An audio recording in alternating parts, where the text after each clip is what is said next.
So what time y'all got to be there? I get there around 5 o'clock. Jesus, you get there at 5. Early. God damn. Don't you get to work when you get on the morning? 5:50? Was it 5:50? Oh, you walked in right before. 5:45, 5:50. Yeah. Yeah, hell yeah. You walked in right before the show started. Right before. I'd be watching Ricky walk in with rap. He just Gary be walking in at 6:05. I'm like, had the show started already? Yep. Yeah, but it's okay. My break hadn't hit yet. I'm like, y'all wild. That shit used to be great. And that was after he asked us to start getting there at 5:50. Before that, 5:57. Right. I walked right in. Good morning. Good morning. Right in.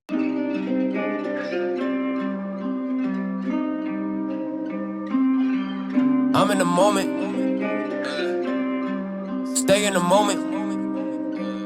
Yeah, hey, look, check. I'm in the moment.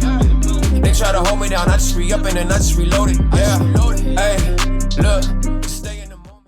What up, y'all? Welcome to another edition of In the Moment. This is a special edition. This is a guy who I met at a podcast. What is it, a podcast? What would you call it? I would call that the person who started it got on me. Cause I said, it's just a podcast showcase. What does he call it? And he was just like, no, there's more to it than that. I was like, oh, why are you bothering me, sir? It is what I saw. This is what I saw. It was a podcast showcase. There you go. There you go. It was a podcast showcase, and we were there, and that is how we met. And he is going to be the guest on In the Moment for today. His name is Big Mad. He's from the Morning Hustle. Yes, sir. You may have heard of him before. You may, and you may have not. I'm the, like you said, I am the producer of the Morning Hustle. I was also the producer of the Willie Moore Jr. Show when I did the gospel thing for a while. I was at iHeart with the Black Information Network. I was a producer over there too. So I've been producing radio for a minute, bro, for about 22 years, Chicago, Houston, and Atlanta. So I've been doing a lot. So tell me about the beginning. Tell us all about the beginning, in fact. How'd you get into radio? Where are you from? So I got into radio in college. I was at Georgia Southern. And you know how it is when you're in college. You walk past, hey, you want to do radio? Sure. Yeah. Sure. I ain't doing nothing else. Yeah, sure. Okay. So it's like they literally just throw you on the air and you just doing your thing. I didn't know what I was doing. Mm-hmm. I was just doing what I thought I knew radio people did. And I did that for a year and a half. But the kind of the big moment for me was Ryan Cameron. He had a morning show in Atlanta. Shout out to Ryan Cameron. And at the time he had like guests come in the studio, like on Fridays. Mm-hmm. He'd have an interview and then guests would come in and we'd sit and watch the show, the whole show, from behind the producer's seat. And that's when I was like, oh, that's what it looks like. This is what radio's supposed to be like. And that's when I caught the bug for real. It's a good start. And I just remember Method Man coming in. Mm-hmm. Method Man came in and it was, Method Man, all right, it's great. But what got me was Method Man was there for like 15 minutes. In and out. And he made it seem like he was there for 4 hours. Really? Like he just stretched that thing out. Okay. And had him say a couple things. And, he had it sound like he was interacting with callers. And I'm like, this is amazing. Wow. What is this sorcery that we're doing? Like, what is this? Yeah. It was crazy to me. And so seeing that, and then I got to become an intern for Hot 107.9 and V103 in Atlanta. And again, just getting to understand how everything works. And that led me to getting a job, my first job out of college in Chicago on the #1 morning show in the city. How'd you get that job? So that job came to me because I was sending my resume out, air checks out. Nobody you need experience. Well, how do I get experience if you don't give it to me? Right. I know I I need remember those experience. days, yo. That used to kill me with It that. was, wait, what are we doing? How you get the experience? I need the experience. You need a shot. Please. Right. So my cousin, I was about to give up and go into PR, honestly. And my cousin is like, well, why don't you reach out to Nikki Woods? And Nikki Woods at the time was a co-host of the Crazy Howard McGee morning show on WGCI in Chicago. And the funny thing was that I met her at my goddaughter's birthday party. Like it was just, I was like 12 or 13 at the time, but I remember meeting her. Mm-hmm. And I'm like, oh, okay, cool. Sure. She sent me the email. I sent Nikki Woods an email, said, hey, my cousin told me to reach out to you, whoop de woo. And she was like, oh, that's crazy. Because we just fired our board op. So yeah, I'm gonna pass you. Wow. That's wild. I'm gonna pass you along to our boss, Elroy Smith. Yeah. I was like, cool, all right. So I sent all my stuff to Elroy Smith, and it was just weird. It was just weird how things just kind of happened because Fell into place. it just fell perfectly into place because I didn't know who Elroy Smith was. I didn't know anything about the show. I just knew it was an opportunity, and Elroy called me, and he just started asking me questions and talking to me, and he just kind of liked my style and what I was thinking and how I thought of the show, how to run a show. I just kind of gave him everything I thought because I'd been working at, Hot and V103 and learned from a lot of the great ones down here. And he said, all right, man, this is what we're going to do. I'm like, what? He's like, I'm going to fly you up here. I'm like, word? You going to fly me up there for what? I can't give you a job if I don't meet you. So he flew me up there, and I'm in Chicago. This is literally like on a Tuesday. He flies me up, almost miss a flight, flies me up, get to Chicago, land, and go go straight to the radio station. Have a meeting at 3:30 with him and the morning show host. Morning show host, Crazy Howard McGee. He wears these dark sunglasses, sits in like a chair like that in the office. I'm having a conversation with Elroy. He's just staring at me. This is the host, the morning show host, the main guy. Yeah. And he's just staring at me. I'm looking at him. I'm like, does he not talk? That's what Diddy used to do. Just an awkward. Yeah, same thing. He's like, yeah. all right, so all right, man. And so he was just like, no, he's all right. He's just kind of feeling you out. I'm like, just like Diddy. Just like Diddy used to do. So we had the conversation, and then he started asking me questions about a random like entertainment gossip news and stuff like that. I just answered all of them, moved on. Then he had somebody take me on a tour of the place, and then we have this run-in at the end of the tour. He's like, hey, so you like everything around here? I'm like, yeah, because he had to interview somebody else right after me. But yeah, everything is cool. It's, Chicago, I kind of, raised in this area, so I'm good. He says to me, all right, so how much do you want to get paid? I was like, oh, you giving me this job? Wow. He's like, oh, yeah. I knew it from talking to you on the phone. I'm thinking you this job. I'm like, oh, cool. Okay. Cool. So I'm like, yeah, no problem. Yeah. So I was thinking like $7.50 an hour?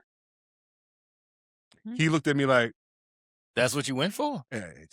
That man gave you a blank check. You went for $7.50 an hour? So let me explain that, okay? Let me explain that. All right. Coming from Atlanta, the job that I was going for was a board op position. And the board op positions in Atlanta was $7.50 an hour. Right. At the time. Right. This is 05. And so I'm just like, okay. I'm doing a board op job, yes, for the morning show. Right. But I'm not the executive producer. So I'm just thought it would be the same amount of money. Gotcha. So I'm like, yeah, so $7.50 an hour. That man, Elroy Smith, I will never forget this, looked at me and was like, $7.50. $7.50 an hour. I'm like, yeah. What you say? Too much? I'm like, oh, no, I blew it. I was like, oh, no, I blew it. Damn it. I blew it. And he was like, all right, we're going to start you with $30,000. I'm like, I would have said an hour. I was like, $30,000, like what? Like $30,000? Like when do a year? Like all of it? He's like, yeah, we're gonna do like $30,000 a year. I'm like, cool. That's more than $750, right? He's like, yes. Let me do the math. I was just like, what is that? Yeah. But yeah, that's how I got to do it. I did the morning show with Crazy Howard for like 3 or 4 years. He got canceled, and then Steve Harvey took over. I ran the boards for that, and I actually got into a good rapport with Steve Harvey at the time. Okay. And next thing you know, I got fired during the Obama inauguration. iHeart did this wonderful thing. When Obama got inaugurated, they fired like 9,000 people. I remember. Yeah. I was one of the few, or one of the many. I'm sorry to hear that. Yeah. And so I did this college radio station.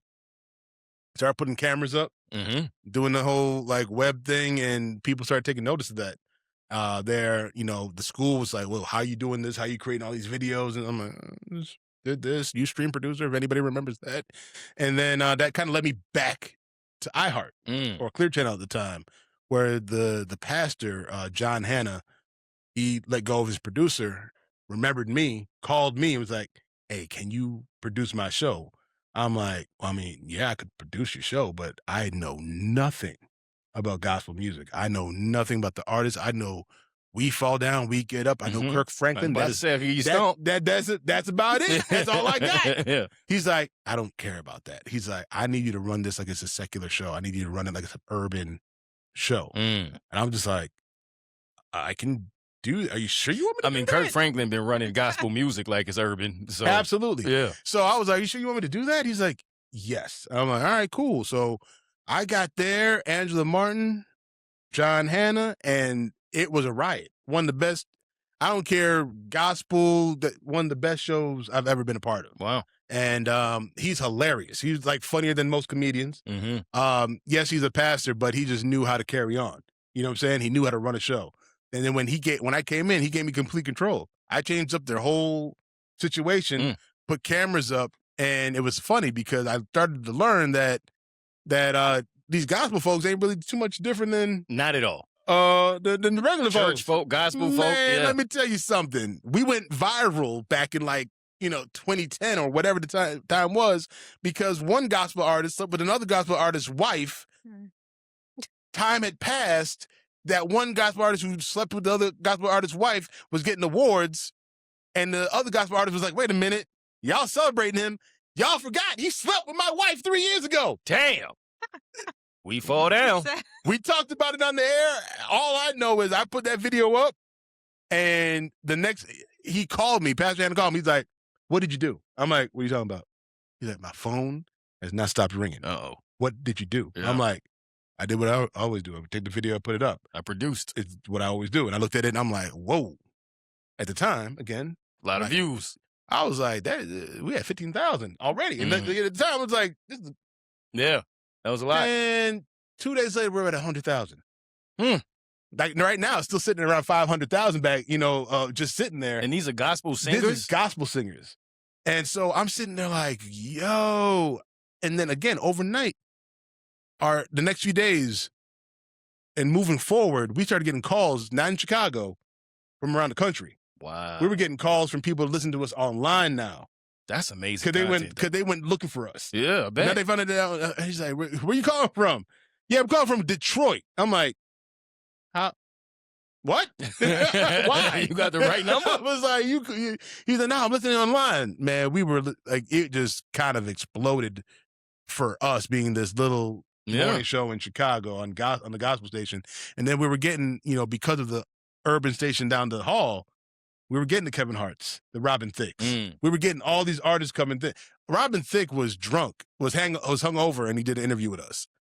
Marlon Wayans called in drunk, and he said he was drunk and naked. He's talking to the pastor. He's drunk and naked. Talking to the pastor. Why did anybody need to know he was naked?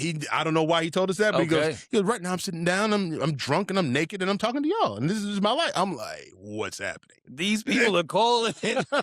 Well, you made it urban. Yeah, you did what he did asked. what you wanted, right? That's And wild. here we are. Yeah. And so that just kind of followed me. Like people kind of knew that I could do those kind of things, that I could take a gospel show. And I was in gospel for like 10 years. Really? Just doing gospel radio, but doing it in an urban style of format. Yeah. You know what I'm saying? So, I left the Willie Moore Jr. show after doing his show for 7 years.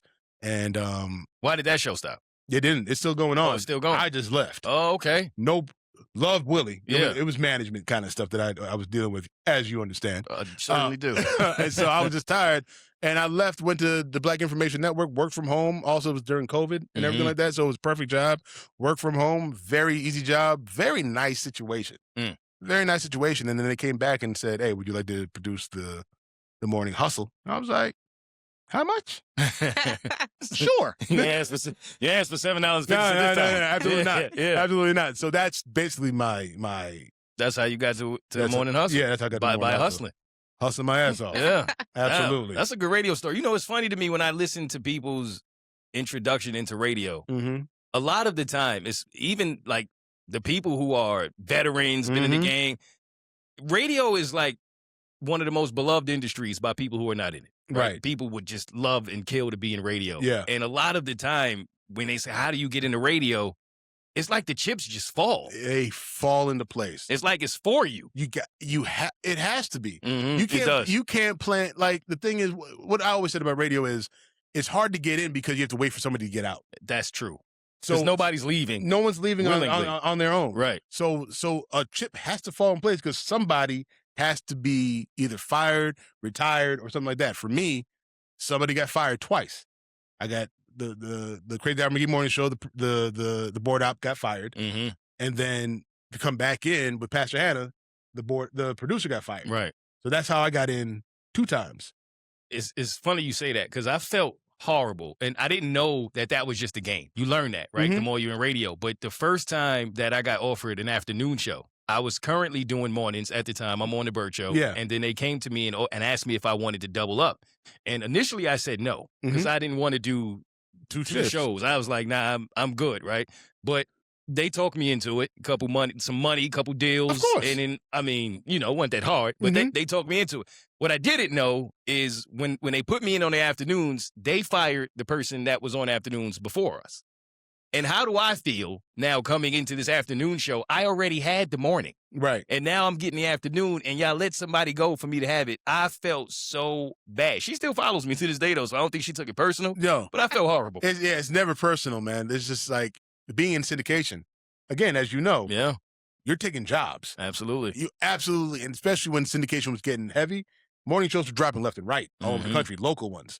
So, when you have the Ricky Smileys, the Steve Harvey, the Breakfast Clubs, Morning Hustles, Dee McGuire's, you have all these morning shows that are urban, you have an option. And so these local shows are just dropping by the wayside. Now you're seeing afternoon shows doing the same thing. Now you're seeing night shows do the same thing. Yeah. The only shift that seems to be kind of safe, and Angela Yee got one, is a midday. That midday shift. You know what I'm saying? The Yeah. midday is like, that's where we want the local person to be to do the local stuff. You know what I'm Right. saying? But there's really no safe places to be local anymore. Not at all. And then you got to deal with the people that are hating on you while you in the spot because they want the spot. That's like, course. oh my God. Of course, man. Of course. It gets messy. It gets real nasty, man. And so, the funny thing about you is when I walked up to you on that podcast thing was I was waiting to hear how you sounded. You know what I'm saying? 'Cause I was like, I hadn't really heard you on the air yet. Yeah. And then I was like, hey man, 'cause I recognized you. Yeah. And I'm just, hey, I'm a big man from the Morning Hustle. And you start talking, hey, it's Mo. I'm like, didn't expect that. Yo, I get that all the time. Did not expect that. I was like, man. What'd you expect? I expected a Republican. Heavy conservative. Kings of MAGA. You know what I'm saying? I was like, oh. Yeah. So I'm like, I have to know your story. So when you told me your story about it, I'm like, oh, that is so interesting. 8 years of that. Right. I went through that so often, and it got to the point when I knew when it was happening. When I knew every time, because in the beginning I didn't know. After a while, like people would come up on me and they start talking to me. Right. And I guess they had a certain expectation because I'm on this white show. Exactly. And I start talking back, and they whole demeanor would change. It's like the five, which everything changes. I'm like, I'm from Brooklyn, fam. Right. Like, you know what I mean? Like, don't get it twisted. No, exactly what happened to me. 'Cause the minute you start talking, I'm like, oh, why are you on that show? You sound like you should be on my show. Why are you over there? And I thought your story's dope about how Bert flew up, saw you do one comedy show, and said, yeah, come on. And I don't even know if everybody knows that story. I didn't even know he was there. I didn't know. Right. I wasn't aware of the fact that he knew who I was. But he told me that a while ago, like there's a king in every room. And I always remembered that because sometimes at that point I'm doing comedy, but I'm big in New York. But when I would go other places, it may be 20 people in the room. Right. But I would still perform like it was 200. Yeah. And he was right. There's always somebody in the room. And then, like you said, it's funny. I'm sitting there. At that point in my life, I had no idea what was next. I tried everything. I exhausted every route. I had nothing but a prayer at that point. And I just happened to know a guy named Spruce, who that's my dude to this day, who works for iHeart. And Atlanta knew, I guess his guy in Atlanta knew that Bert and them were looking for someone. Right. And Spruce told them, oh, I got a guy with no experience, never done radio in his life, but I promise you he's your guy. Funniest dude I ever met, just naturally funny. He don't even know he's funny. And where does he work? In the mailroom. In the mailroom. In the mailroom. Yep. Sounds like my guy. Yep. Yep. My kind of guy. Next thing I know, I get an email like, yo, I got this little radio show out in Atlanta and I'm wondering if you'd be interested. And one day I even asked him, I was like, why did you say little radio show? Just curious. And he's like, because you probably wouldn't have came if you knew how big it was. And he might have been right. Yeah. You know what I mean? So he downplayed it. And next thing I get the email, I had to fly out just like you did. I got the interview. Rest was history. I think what both of our stories talk about is the importance of relationships. Absolutely. Because for you to have the guy to say, hey, this is the guy. Right. You know what I'm saying? Right. He didn't have to do that. For me, it was Nikki Woods who said, because she knew my cousin, this is like, look, I'm going to fast forward you to Elroy. You know what I'm saying? And it's just relationships, man. Relationships are so important, not just in radio, but in everything that we do.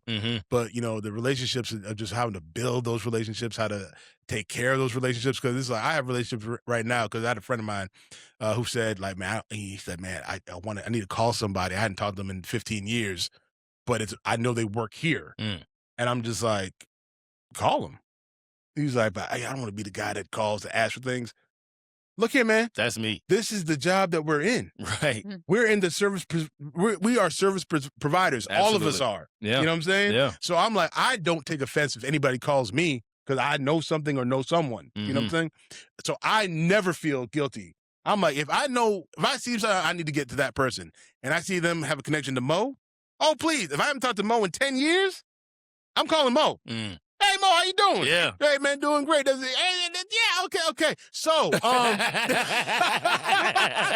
how's the family? Family good? Okay, listen. Listen, this is what I need you for. Yeah. It's like people are like, well, I don't want if it doesn't. No. That's how you got to be, though. We have to be like that. Have to. And I'm like, and guess what? If you're in position, you got to understand that people are going to reach out to you, too, for things. Happens all the time. I don't think anything of it. Because guess what? If I help them out, that lets me know that they'll probably come back for me, and I could probably go back to them for something. It's a give and take. It's funny you say that, right? Because for one, yes, relationships are vital. I also think leaping is vital, right? You decided to go to Chicago and take a chance on something you didn't know if it would work out. You didn't know if you'd be good at it. You didn't know if you could do it. Same thing I did with Atlanta. I look at my life now from before I left, night and day.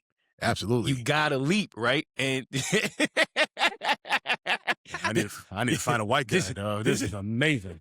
This is the day. I was in night. We all need a good white person. I'm telling you something. Get you right. It is what it is. Yo, you know what he did though that I will always remember? Speaking of relationships, I thought what you did was fly, and it's the only reason I remembered you immediately was because, like you said, people are gonna reach out. People are gonna ask for things. You got to find a way to separate yourself. Yeah. Right. And I remember. So I don't even think I ever told you this story. When we met, I remember, I think we started kicking it. Then you realized I wasn't Republican. Right. And then you asked me for my phone. Right. To put your number in it, but you put a picture in it. Yeah. You remember that? Yeah, absolutely. He put his picture in my phone. Nobody's ever done that. Oh, no, that's an automatic. But that's brilliant. So what I do other things now. So when I meet people, so if I put your phone number in my phone, I automatically, hey, smile, boom. I get you in the most natural moment. I think you did that to me, too. I know that's the same picture that pops still up. got it. That same picture Looking that pops dumb up. as hell in your phone. I'm like, boom, got it. Yep. But then also I create, those stickers? Yeah. You can make yourself? Yep. Yeah, so I send them. So if I didn't get your phone or whatever, I'm going to text you, yo, this is Med, da-da-da-da, and then I'm going to send a sticker. And my sticker is this. And I get the laugh, you know, like, oh, okay, you know what I'm saying? Right. Goof, but that's also what I do. So if I can't get my picture in your phone, I'm sending you a sticker with me. And I'm always and even if you delete it, I'm going to send a text 2-3 weeks later. You're getting another picture. You're getting another sticker, bro. That's a part of my personality that I've always needed to work on. I think it's a part of it is me being from New York. That's just not us. That's not our style, right? At all. And when you get into this industry, it's the complete opposite of everything that I'd ever been, right? And I had to learn that because I was barely talking. Most of the people that grew up with me was like radio. Right. Comedy. Right. You don't talk. Right. I'm like, yeah, so I got a lot of shit to say. Yeah. It's been a lot of years. Built up. It's built up, right? But I'm like, yo, people are so afraid of how they gonna look. If you're gonna look corny, if you like, you got to throw all that out the window. Look at, man, they said, and I'm making a complete left here. Couple things, actually. One, that New York thing. Did you see the young lady that, the influencer who said she was in New York, not from New York? She said, I want to hail a taxi. How do you hail a taxi? The guy was with her would just say, I saw that. Just yell taxi. And she said, oh, okay. So she goes up to the street, side of the street, and just goes, taxi! Immediately, New Yorker walking, shut the fuck up! She retreats so quickly. She's, oh, I'm so sorry. I'm so sorry. Oh, my God, let me just call an Uber.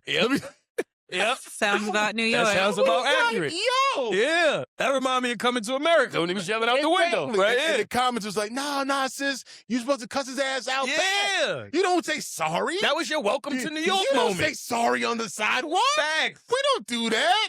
So it's that thought process, but then also I forgot the other thing. There was two. I'm just sticking with one because I completely forgot. That happens to me all the time. It's all right, but it's just funny the New York presence. Yeah. The turnpike and bakery trucks getting ran over by planes. It's like the experience. That was Jersey. That was technically. Jersey. That was Technically, Jersey, the turnpike. Yeah. I was just like, I don't know how this happens, and I was talking to other Jersey. It was bound to happen. Yo, because planes. They be right there. My man. That's too close. My man looked up. I was like, yo. Can you imagine?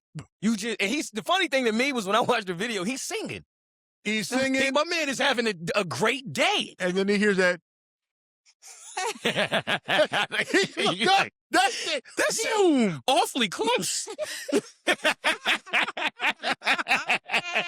It's on your roof, money. Man, right? But my favorite part is that he basically got out unscathed. He had like some scratches. That's beautiful. And the bread was untouched. That's the most important part. I was like, the bread was untouched. Because that's probably all his boss cared about. Is the bread all right? Yeah, exactly. The bread I'm gonna be a little late. Why? I just got hit by a plane. But is the bread all right? Is the bread How late do you think you're gonna be? Y'all know how management man, he gonna get paid. United gonna owe him. Facts. Ooh, he gonna get paid. I would go buy Spirit. Shout out to Spirit. Yo, man. I know, Shout out to Spirit. I'm not a Spirit guy. I'm a Frontier guy myself. Are you? Absolutely. Really? I love Frontier. Why? Man, check this out. Look at me. That's my sky bus. What? Okay? Look, I go to like two places on a regular basis. Okay. Chicago and Fort Lauderdale. Never been to Fort Lauderdale. Love Chicago, though. Them two places, the main places I go to. Gotcha. And it just so happens that whenever I go to Chicago or Fort Lauderdale, them prices be like 50, 60, 70 bucks. And I don't have to really go. I don't have to spend a lot of time there, so I don't need baggage. I just stuff some stuff in my backpack and I hop on the plane. I get that part. Yeah, that's right. But do you get a seat? Yes. And they've gotten better. Don't you got to pay for the seat? Not if you don't ask for it. Now, that's risky. Oh, so you might not even get on the flight. Okay, there was that one time. See what I'm saying? It happened one time. Okay. Where they canceled my ticket as I was going to the airport. On the way? Yeah, it happened one time. So I'm gonna give him a pass. One time. How many times? Okay, so you've flown a lot though. Yeah. So that's not often. No. You got to pay for a seat though, right? Baggage. No. No. See, look, I'm listening. So I don't pay for a seat. I let them choose a seat for me, and then when I get to the frontier, get to the gate, I go to the ticket counter because this is what happens. Once they're ready to board, you say, hey, do you need anybody to volunteer for the emergency exit? They're like, yeah, we do. I'm like, cool, I'll take that. Fair. So that's what I do. Frontier's the only people that I tried to do that with Spirit. They looked at me like I was crazy. I was like, is it a full flight? No. Do you need somebody to volunteer for the emergency row? Yeah. Boom. Got it. I'll maybe take a $70 carry-on, but outside of that, it's never more than that. All my trips on Frontier are like 2 to 3 days, and then I'm back. I like to do one-day trips. Okay. I'll go there, come back, same clothes. Oh, damn. I've left for in the work morning. or for pleasure? Either one. Okay. I've left in the morning, come back at night. You know, Really? I've done that You've before. gotten on 2 Frontier flights in one day? They are my sky bus. You are a risk taker. Sky bus, dog. I'm not playing with Frontier. I'm not playing with Frontier. Less than $100 for round trip. But that's what bothers me. Dog, it was Like, I don't feel like the flight should cost less than a taxi in Manhattan. off the air. We talked, dog. Off the air, we talked about how I had to go to a funeral. Last minute, Mm-hmm. I had to go to a funeral. I had to plan it. My wife, my son, and myself. We all Sorry to went. hear that. Thanks. But $267 round trip For the whole family. Whole family. Come on, man. Wow. $267. It was a day trip. I went in the day, funeral, caught the flight on the way back. But no, actually, it was overnight. I left Friday night, got there late Friday night, got there in the morning, did the funeral, and then left right after the funeral, flew back. Hotel, got a nice little deal. It was $78 at a Marriott. And then, yeah, That's it. Hertz, $50. Oh, I'm a find a deal. Me too. I'm with you. That's I'm gonna especially my find lady. a deal. Are you a couponer? Couponer? I'm not a couponer Whatever it's called. or a couponer. I don't. What the hell is a coupon?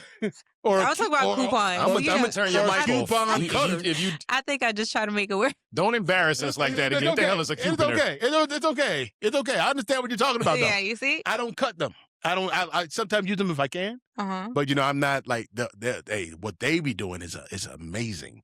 The couponers. Yeah, nah, it's like a lifestyle. It is a lifestyle. Yeah. I'll be watching them. I'll be watching it on YouTube. I'll be seeing like the trays and stuff.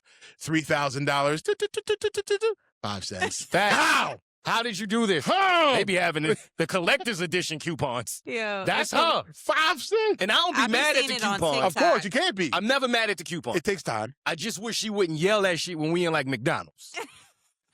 Like, Mo, I got a coupon for that. that's what she does. Don't They be embarrass like, you us. just want the number 6 and the number 2, 21.19, and she be like, nah. You know what I mean? Like, I got the coupon. Like, man, you whisper that shit. Like, we in the airport, yo. It's just... See that pull up in the drive-thru. Do you want to? Yes, I do want to use my points. Yes, I do. Every I one of them. absolutely want to use my She points. got that app. Everything. But when you've been together a long time, Mhm. that definitely becomes a benefit. It's a thing. Yeah, I have absolutely. no problem. I have no problem with my wife trying to save me money Not in at any all. kind of way. Shout out to the couponers. Absolutely. All the couponers that are out Whatever the there. word is. That should sound like one of them hockey teams you ain't know. The couponers? Yeah. The couponers, you know what I'm saying, from Quebec. Yeah, the Quebec couponers. They're from Quebec, the couponers up Oh my from God. Canada. Now, but my thing with Frontier, right? It has to be something that's so bad about it that they're able to do the same thing that these other airlines do for so much less. Look here, man. And I don't want to find out what that thing is. I don't either, but I don't care. Do you get snacks? If I'm hungry. Do you have to pay for them? Absolutely. Okay. But they do have them. They got noodles. They got the bowl Oh, noodles. Yeah.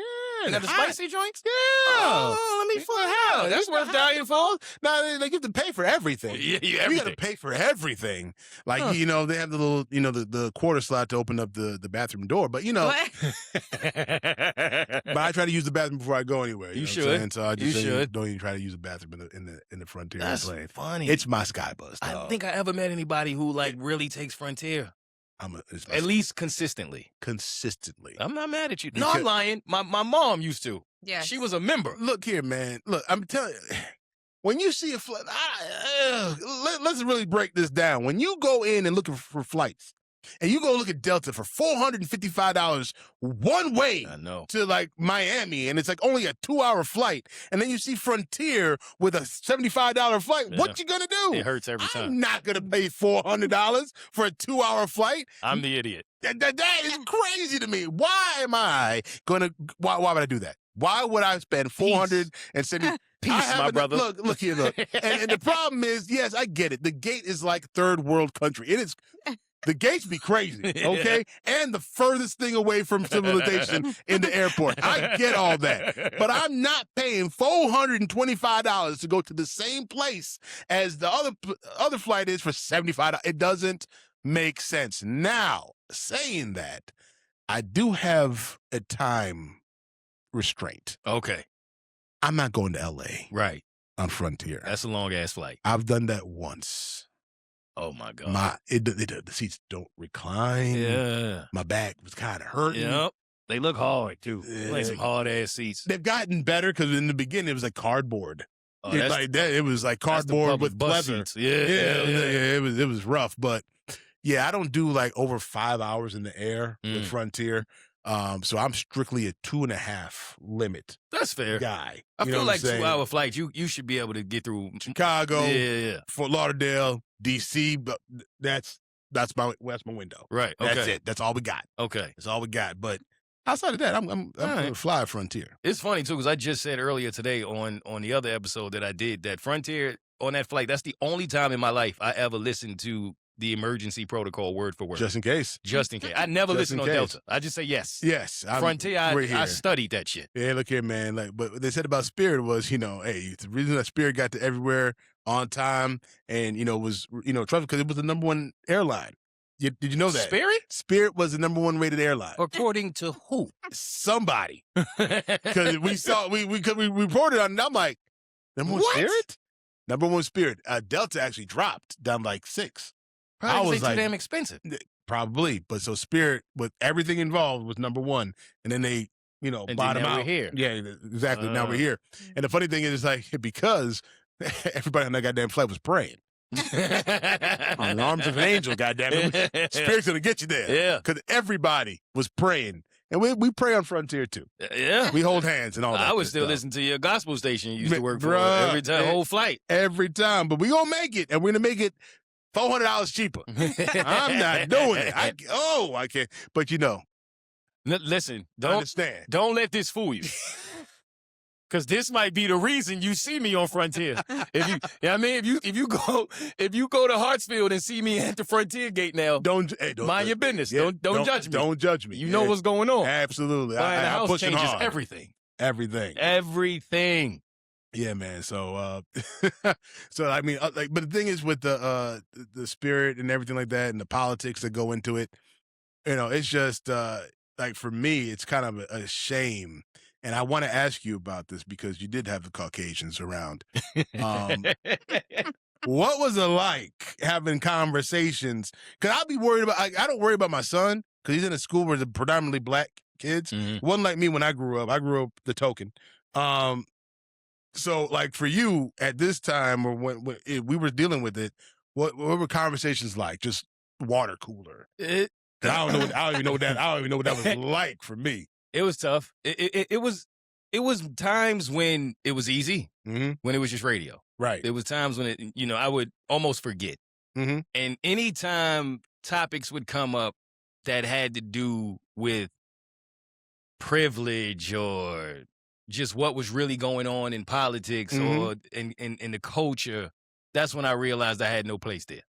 Yeah. And not even in the sense of anybody made me feel that way. Mm-hmm. It's just, you just don't feel comfortable. I can almost similarly with the gospel. It got to the point where it was just like, yeah, I'm kind of creating an urban style gospel show. But when we have these conversations, I'm just like, they're not feeling me. Yeah. That's how it feels all the time. They're not feeling me because I'm not going to just go Jesus. Right. I'm going to go, hey, common sense as well. Right. You know what I'm saying? And so like for you, like having those kind of discussions, and I know how it is when it comes to these shows, and it's like, well, let's ask a black guy. That's exactly. And everybody looks at you. Go. You know what I'm saying? Yes. And I didn't love that because after a while, I didn't mind it. Mm-hmm. When I first got there and I knew that I was the voice to represent all black people, all everywhere, all the time on this platform, I hated it in the beginning. Yeah. It felt like too much pressure and it felt like nothing I'd said would be right. Exactly. Yep. There's no good. So what do I do? After a while, I learned that being myself was the best way. But for a long time, I was stuck in this place of not always wanting to be that person in the room. Mm-hmm. When we start talking about certain things, I have to give the black opinion. I have to give the black perspective. And that everybody don't want to hear it. Nobody wants to hear, but I think, you become the most important person in the room because, at the time, I say this all the time online because I've like I said, I grew up in Token, so there's a lot of people, white people, that follow me and they're friends with me on Facebook and things like that from my high school days and everything like that. So I maneuver between things, in my opinion, pretty well. And I almost have to white-splain things. That took a while for me to learn. And it's difficult because the thing is, for a lot of black folk, we don't feel like we shouldn't have to explain this to you. Exactly. Learn it on yourself, do the research. And I'm sitting here just like, nope, I will explain it like they are kindergartners every goddamn time. That takes a lot of patience. It takes a lot of patience. But the thing is, what happens is when you snap at them, when you try to, hit them low, oh, they hate you even more. You're a monster. Absolutely. You are a complete So monster. I try my best when it comes to politics, and I don't straddle the fence too much. I'd be like, this is how it is. This is why we feel like this. This is the reason for it. Yeah. And I try to explain it to them for them to understand. You know what I'm saying?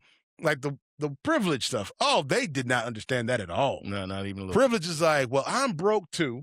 You know what I'm saying? Right. How can I be? I'm like, we're not talking about money. You don't get it. We're not talking about money. Nothing to do Had with money. nothing to do with money. Yeah. At all. It's the fact that your broke ass and my broke ass can go for the same job, be qualified for the same thing, and if they just see your name, you have an advantage over me. Yep. That's privilege. No matter where you're from, no matter your background, any of that, no matter how articulate you are, how funny you are, any of that, none of that matters. And the thing is, like, people don't like hearing that. People don't like, hey, why you explain? Because somebody has to. Right. Because I know for me, I'm not going to go automatically look things up that is against what I'm thinking. Most people don't. Most people don't go against what they think. So sometimes you got to force it.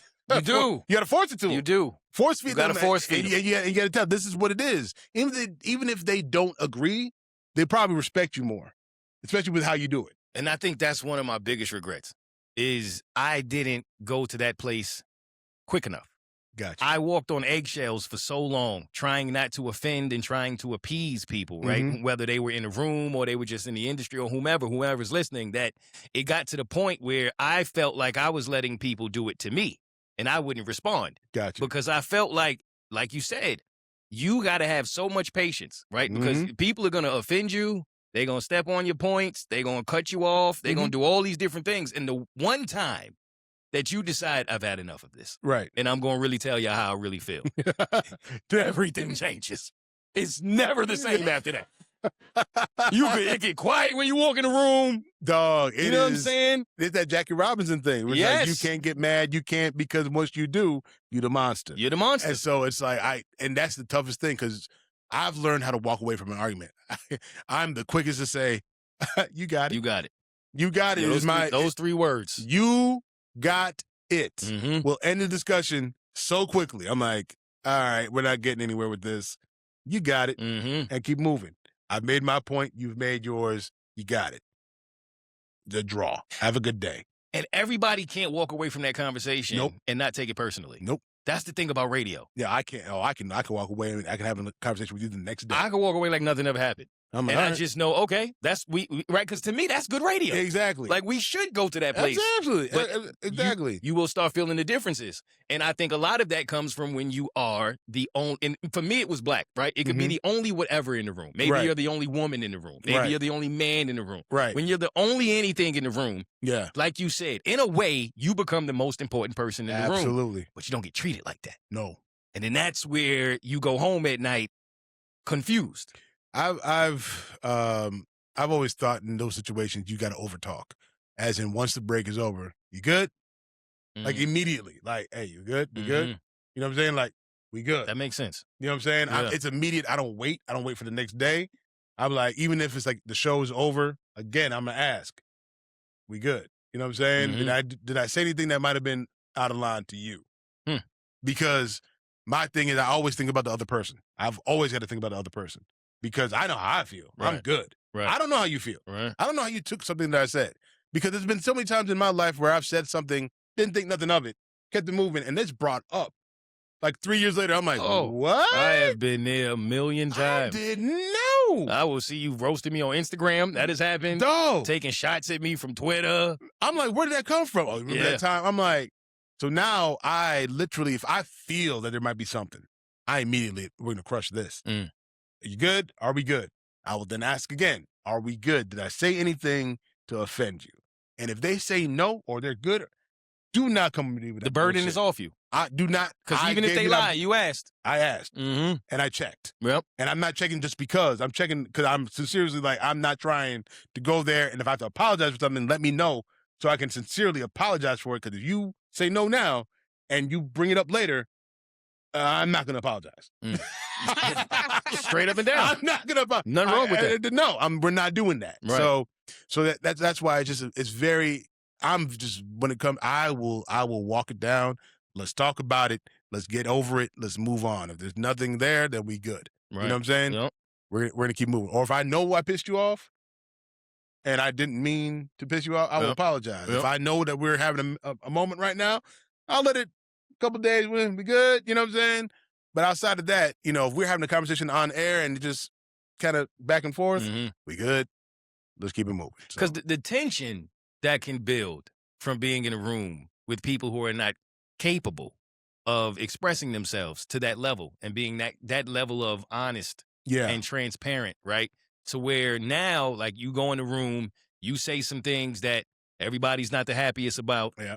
And then suddenly when you walk in the room, you can feel that. Oh. You can feel it. Absolutely. And now we still got to laugh, party, and dance. Absolutely, man. And man, that was a lesson for me that was tough and took a while. I think for me, just being in the leadership position on my show where I'm not the talent, I'm the producer, this has probably been the hardest challenge of my career. Really? Just because when you're the producer, you have to mind everybody's feelings. Yeah. And you're like a coach. You're like a coach. And then you're also trying to keep everything cool and calm. And you know everyone's triggers. And if somebody's triggering another person, you try to keep cool and calm. Yep. But also you have to, I think something that I feel, I saw somebody talk about leadership and how teams win. And it's like, have the hard discussions. I'm terrible at having the hard discussions with people. Oh, I thrive there. I'm like, especially when I know they're not going to take this well. Yeah. And I'm like, I'd be like, if I do this, how long will this affect everybody? Right. Because now I'm not just affecting you, I'm affecting other people. Right. And so I'm like, if I can just keep it simmer, just keep the simmer. Don't let it boil too much. Everybody just, if we can just simmer. Yeah. We'll be good. But then also I realized when you do that, there's a powder keg. Big old keg, just that one slight moment and everything blows up. It's explosive. But I'm always trying to keep that simmer. Right. I'm trying to keep that simmer instead of cooling everything down. I'm like, just keep it hot, a little simmer. Just everybody, I'll talk to you outside. Or you see somebody rising up. Yeah. Just take a walk. Yeah. People don't realize it's like radio is like your family that's not your family. Yeah, it is. Because you spend more time with them than you do your family. Absolutely. And different opinions, different walks of life. Everybody's not always all that. It used to be you could leave it at work. Yeah. You can't leave it at work no more. Not anymore. Everything comes with you. Group chats, text, phone calls. Hey, did you see this? What are we talking about tomorrow? How if we do this? It's never ending. Never. And most morning shows, well, not even morning shows, most radio shows, period.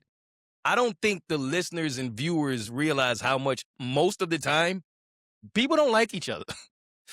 Like, they just don't. I'm not saying, it's the truth. I know. Before I was in the industry, I always thought everybody was bowling together all the time, kicking it after this show. It's not always like that. It's not always like that. I've been in certain situations where it has been like that, where it's just been. I've been pretty good. It's a beautiful thing if it is like that. No. I've been pretty good. I've been like the shows that I've been on have had that family dynamic to it for the most part, except it's always one. It's always one or two. There's always one where or it's two. just odd personalities. Yep. Just don't fit. But for the most part, and I try to run a room or try to run a show where it's everyone feels good about what they're doing, how they what they're bringing to the table. That's just kind of my goal, because you can hear it on the air. You can hear it in the show when people genuinely like each other. Yeah. Now you can fake the funk. Yeah. I've been part of that too. A lot of people do. We can get by. Well, and then you get, that air check. Man, you sound great here. Yeah. If only you knew. They're about to kill each other before we went on that. Before we went live on that one. That was, woo. Right. I've had the funniest story for me was when one of our guys in the mornings was getting promoted to afternoons. So he was, sidekick on the morning show, but then he was going to afternoons. So we had this kind of going away party for him, but still part of the team and everything like that. But morning show host brings in all the alcohol. I didn't even know you drank. I mean, when I tell you everybody got liquored up. How early is this in the morning? We started drinking at 5:45 in the morning, and we didn't stop until 7 or 8. Damn. And that's when he said something to the female co-host that I will not repeat, and everybody sobered up. Everybody sobered up but him.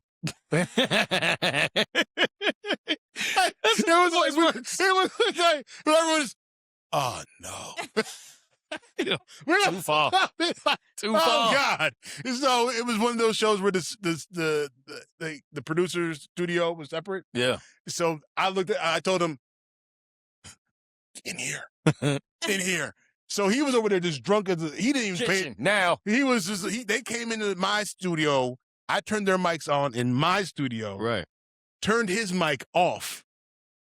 Did the breaks, let him think that he was so gone. He still thought he was on the air. Wow. And he still opened up the break. I'm like, all right, you talk. Let's get through this. Because my man gone. And it was one of this is the story I tell, the adversity story. Have you ever been through adversity? Yes, I have. And I have a story for it. That's the one. This is the adversity story. How did you handle confrontation at work? I thought you never asked. I got one for you. Yeah. So that's the type of thing that, you deal with in a leadership position where you just got to make things happen. You know what I'm saying? And that's the thing I think I love about radio. I love sometimes the chaos that comes with it, the juggling of everything. And it also can get me in trouble too. Oh yeah. That is a beautiful part about radio. Not too many days look the same. No, you don't know what to expect. You don't know. Every day is different. And there's aspects of it I definitely miss. There's aspects not so much. But I didn't honestly, when I left, I was like, I don't know if I'm gonna do radio again. I don't know if I'm gonna do radio again. But what I had to think about is I only did radio with one team. You know what I mean? And it's different experiences and different, as like most of the people I know have done radio different places like you, and they've gotten that experience. And I realized like I didn't have that. You didn't have that. And the thing is, and this is just me, and we've had these conversations, is I'm interested to hear you on an urban show.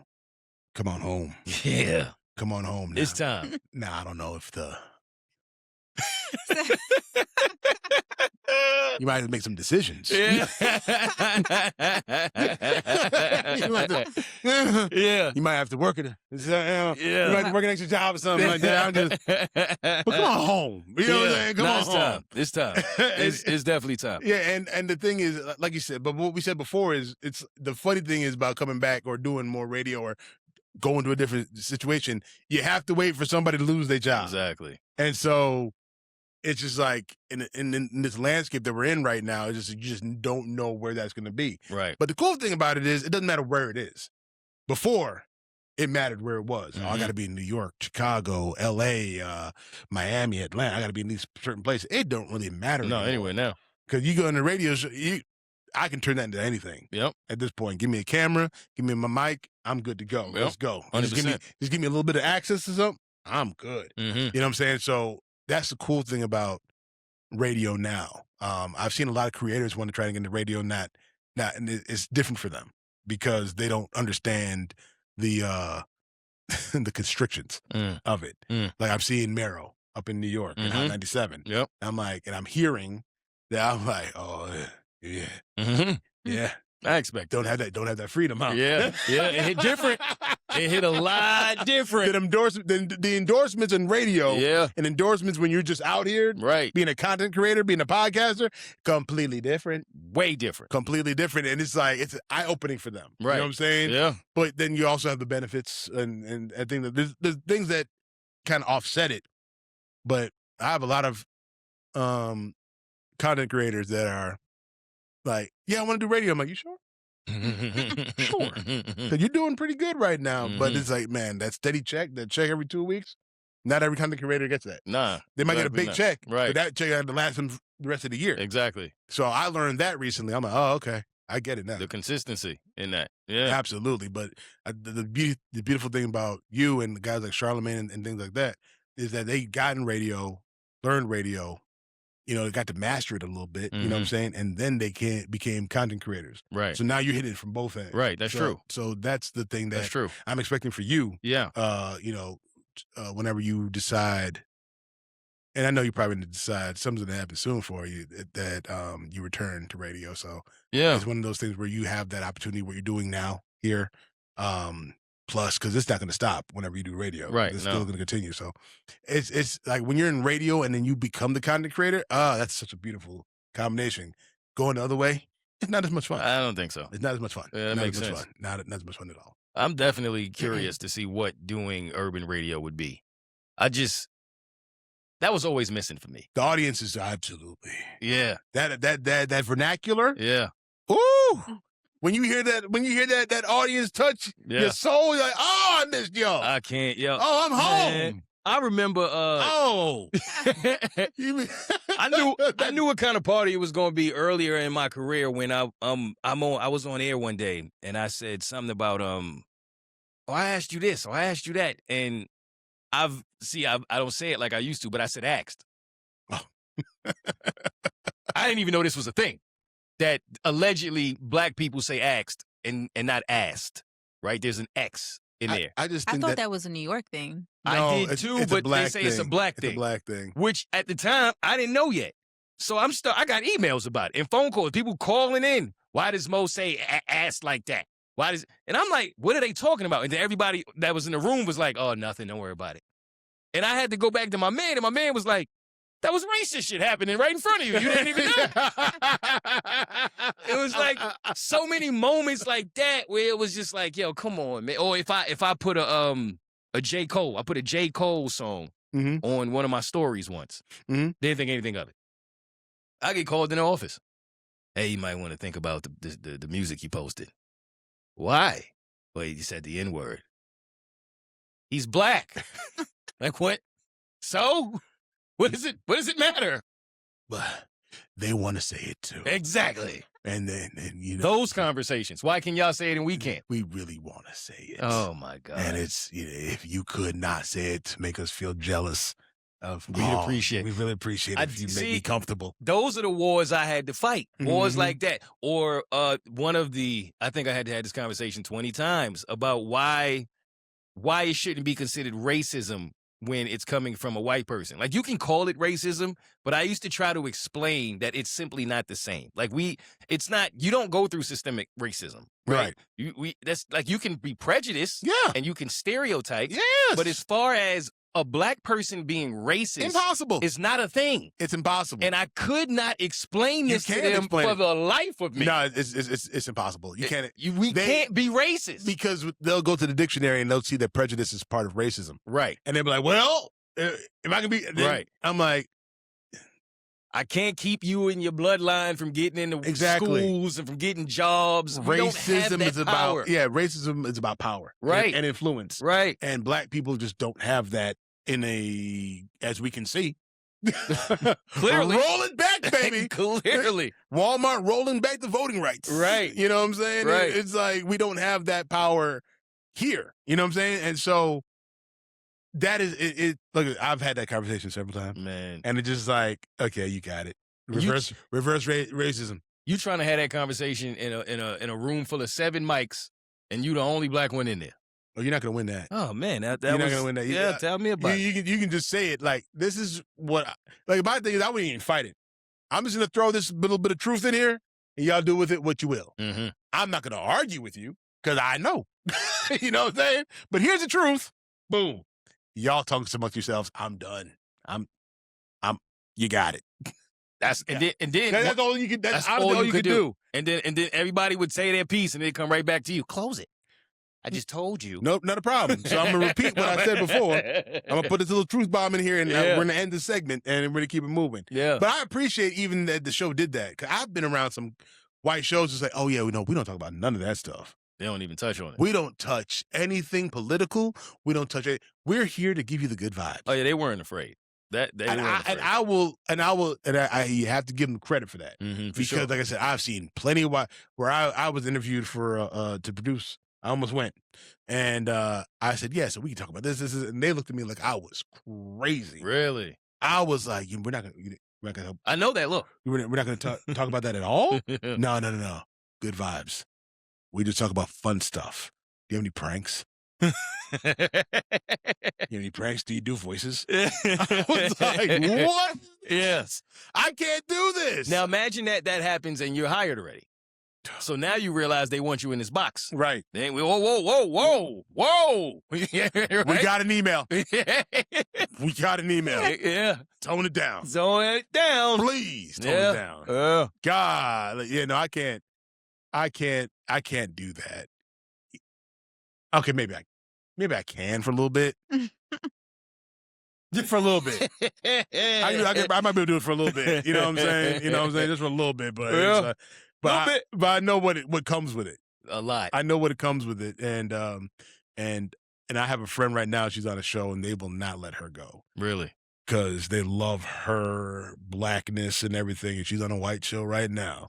I'd love to talk to her. And I look at her, and like she brings all this great energy and everything like that, and I'm like, they're not gonna let you go. And she's like, they're fighting tooth and nail to keep me. I'm like, you got to come home to your people. Yeah. Eventually, you're gonna have to come home. You're gonna have to come home because you're not the person on that show, right?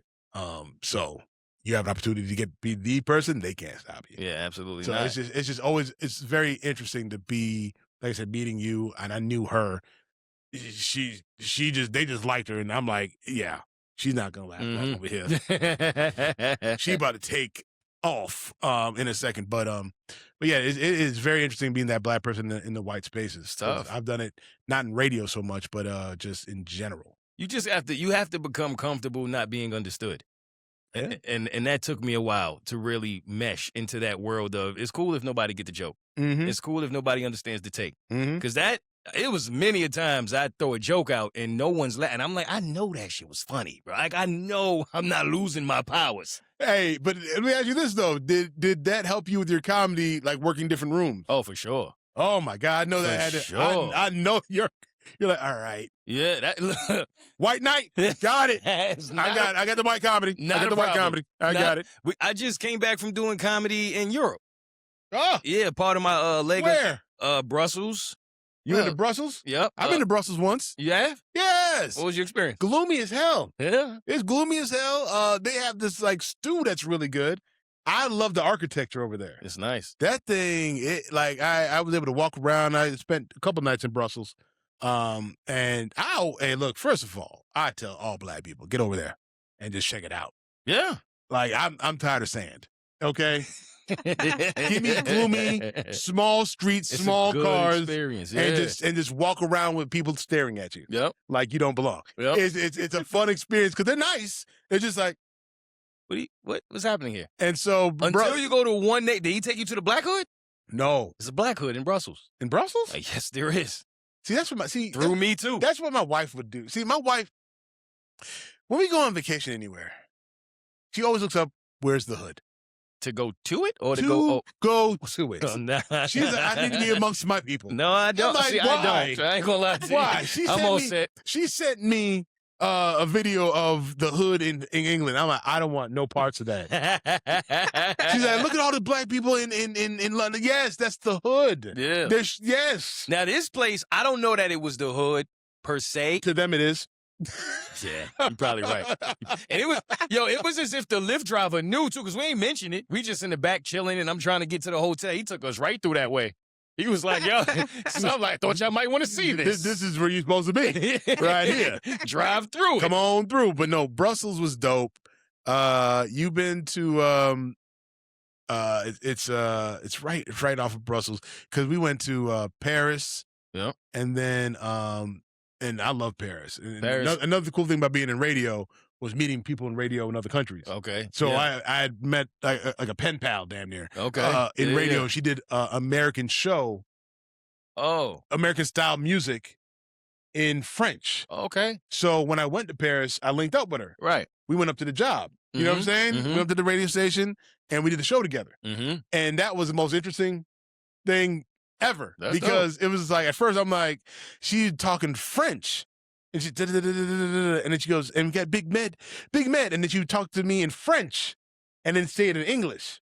And then I'm like, okay, this is what we're doing. Yeah. And so I started ripping, just going. Yeah. And then she would stop. I'm like, oh, gotta translate everything I say. That's a lot.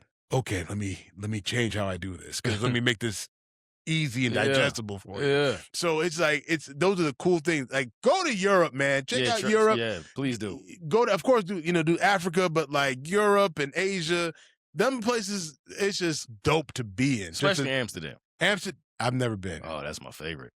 That's my favorite. Amsterdam is amazing. It's just, Amsterdam is like a chill New York City. It's like if everybody in New York was high. Amsterdam? Yeah. Really? Yeah. Is that the red light district? Yes, that's exactly where it is. Yeah, that's what it's at. Okay. That's why I ain't had to twist your arm. That's it. That's it. That's the place. That's it. Okay. Okay. Yeah, we went to Rotterdam. I had a show out there too. So, but I wouldn't go to Rotterdam unless you have a show. It's a nice place, but it's the wrong dam. If you know what I'm saying. But no, being in that room definitely helped me with being on tour. I want to go back to this. So comedy in Europe, what is that like? Like, okay, so obviously they speak English. You're going to places they speak English. Brussels, they speak English. You could do either one. So one of the clubs we went to, they got a big room where they're not speaking English. Okay. And then they have the room where they are speaking English. Okay. So they'll have both, and they'll ask you like which room you in. And then obviously I'm in the English room. English room. But honestly, people, at least I can't say people, I thought, I wasn't sure if my comedy was going to connect out there. It was probably easier than America. They laugh a little easier. They do. They laugh a little. They laugh easier. I feel like they laugh easier in Europe. So do you have to do like research before you go? Because it's like, you go to a certain city. Yeah. Like, man, it is, Chicago is this. I do that all the time. So you have to go to Brussels. It's like, Brussels. Like I went to Brussels and asked them like, yo, why y'all always tell people about the beer? Y'all tell people about the waffles. Y'all tell people, but y'all never mention Brussels sprouts. Like, why? Like, that's y'all. Like, I thought, like, what's the problem? They was dying laughing. Yeah, they were like, I was like, oh, this is going to be a good night. That was a warm-up. Like, I just talked it out there. I ain't even get started yet. We good. They was like, nah, ain't funny. Did they finish that church? The last time I went, it was years ago. They were working on the church. And it was like the steeples were like, I'm like, oh, okay. And they've been working on it for like 10 years. I'm like, I don't know. I was like, did they finish the church? I just want to know if they finished the church. Because I was just like, I would have found out. 10 years for a steeple is kind of crazy to me. That is wild. Like, that's a lot. That is But the Belgian waffles were good. Yeah, the waffles are great. The beer, I'm not a beer drinker, but because I was there, I have to drink the beer. That's a strong-ass beer. It's a strong, puts hair on your chest. Like, damn. And I enjoy a beer, too. I was like, this is like liquor. Yeah, like, no, seriously. Like, what the... Yo, I went. Like, what is this? I'm at the bar before the show. I told my man, let me get one more. He was like, slow down. I said, fam, it's my second beer. Slow down. That's the same thing the last dude who came in and said. Yeah. They had to carry him out. Yeah, I'm like, for 2 beers? Hey. Yeah, that's different. Them Steins over there is tough. It is absolutely tough, man. How much do you travel? I don't travel as much as I want to, because as a producer of a show, I don't like leaving my show. Got you. I'm weird. Yeah, no, that's not weird. I got a week coming up. Yeah. I'm terrible. I'm like, okay. You're not going to go anywhere. No, I'm going to go. I'm going on a cruise. I'm going to a place where they can't even reach me. So it's like, nice. I'm sitting here just like making sure everything goes. Because that's the thing is like, you have to leave everything in place for them to knock everything out. I don't think the average person understands how important a producer is to the show. And I'm sitting there just like, I hope that they have everything they need to get done through this week. Yeah. My wife said, let's go here. No, I don't want to go nowhere. If I have to go, I have to leave the show. Right. So all our vacation now literally is Thursday to Sunday. That's it. Wow. That's all we do, Thursday to Sunday. We're not going anywhere else. So this week coming up in June, ooh. Enjoy that. You said you're going on a cruise. I'm going to go on a cruise. I don't even know where I'm going. This is my wife planned all this. I don't even know where the heck we're going. Nice. She just said, we're going. Okay. Last time my lady did that for me, I ended up in Africa. Dang. It was one of the best days of my life. Now you know why I went to Africa. You had to. Yeah. You had to touch down and touch your roots. Yeah, they had to go take a shower. Had a David Chappelle a little bit right there. Had David Chappelle. I got to. Oh my gosh. Yeah. I think that might have been what my lady's intention was. Man, like you got to. We're losing them. You got to literally touch grass over there. You just got to get back. No, with your hands too. Get down there. Yeah. Yeah. I ain't gonna lie. I got off the plane and my man said, "Welcome home." I said, "Oh shit!" That's what I hear. I hear like Jamie Foxx did the joke. It's just like it's like you get there and it's like, yo, where has this been my whole life? And it's like it's not even like the what you think Africa is. It's like you go to these different countries, they have metropolises there. Yeah. They have cities, they have towers. Yeah. It's like beautiful, like, rich cities. All people think about is the tribes that are in the middle of. I'm like, no, it's think more you're gonna than see lions when you get no, off the plane? Absolutely not. Absolutely not. So again, working in gospel artists are huge in Africa. Huge in Africa, especially in Nigeria, right? So I'm working with Ty Tribbett one day, and he's talking about his experience. He had just come back from Nigeria, and I'm like, "So how was it?" He was like, "It was cool. It was cool. Thousands and thousands of people at the arena and whatever." He goes, "But," and I'm like, "But what?" He's like, "Getting to the arena, took a bus, had to pay a toll. Okay." He's like, "Toll was scary." What are you talking about? Came on this bridge. 2 men with guns came on and said, Yeah. And it was one of those where the translator's like, "Hey, we just need to How much? Just we have the money. We're prepared for this." I'm like, what? It'd be like that. He's like, yeah, had to pay a toll. Yeah. Or somebody had to go. That happened to me in South America. Ooh. I'd never forget that. That was a scary ass moment. So were you by yourself? You weren't by yourself? No, it was me and my homeboy. Okay. And we in the back of a taxi. And I'm lit. Like I'm gone. So gone that I'm asleep. I don't never fall asleep in somebody else's whip. I'm that gone though. Oh. So I feel somebody tapping me on it. I'm thinking we home. I wake up, it's police everywhere. Oh gosh. So immediately I'm snitching. What'd he do? Because I was asleep. I don't know what happened. I don't even know what happened. Right. So they don't speak English. So they pulling you out the car. My man pulled me out the car, start patting my pockets. So I'm like, yo, what are you doing? And then the driver's like, no. Don't let him do it. Let him do it. I'm ready to be like, yo, figure. They like, nah, we'll shoot your black ass out. Don't do that. You don't do that. Yeah. So yeah, he started patting me down. I ain't have any cash on me though. They was just looking for bread. Yeah. And they was like, it'll be over in a minute. And the driver hit him off with something. We got back in the car, kept it pushing. Dog, that happened to me in Mexico. So in Mexico, we were at, again, I think this was in college. And similar situation. We're walking in the street. A lot of people. We just walking in the street. Yeah. And I don't know what it was. Like my boy turned around, picked up something off the ground. Police came around. He peed on the ground. Public urination. Excuse me, what? You think he just pulled his manhood out and just... Right. And they're like, yeah, so he's going to go to jail. I mean, no, he's not. What are you talking about? He's going to jail. No, he's not. We're walking to the club. What are you talking about? That's crazy. Man, they got us for $500. Damn. And again, we're college guys. Yeah, that's a lot of money. So that's a lot of money today. That was the rest of our day. Yeah. All right, well. The trip is over. Because, luckily it was like 6 of us, so we all chipped in and got us out of that. I'm like, they can do this. I'm like, they can do that to us at any time. Anytime. And it's always over money. They just want some money. Yeah. I'm like, God damn, man. So that's a scary thing about traveling overseas. And have you ever seen that show with that white lady going like hanging out with the gang members and stuff like that? Nah. On the Travel Channel? She be scaring me, man. I'm like, what are you doing? She just be in the hood? Man, she was in like South America with the drug, like the biggest drug guy. What is she trying to prove? She's just trying to show that, hey, man, these criminals have lives too. Oh. She tried to show the other side. And I can't remember the show, but I used to watch the hell out of it. It sounds interesting. Because she was in Jamaica, and my family is from Jamaica. So is it called Let's See If I Make It? That's what it should be called. Because the first thing I saw when I knew what she was, I was like, what are you doing there? Nah, that's gangster. I was like, and she was walking up in there. She's a journalist. Yeah. And I'm just like, oh, she gonna die. Oh my God, she's gonna die. Yeah. Ooh. They be willing to die for it. But the funny thing is the drug lords and everything that are willing to do the interviews.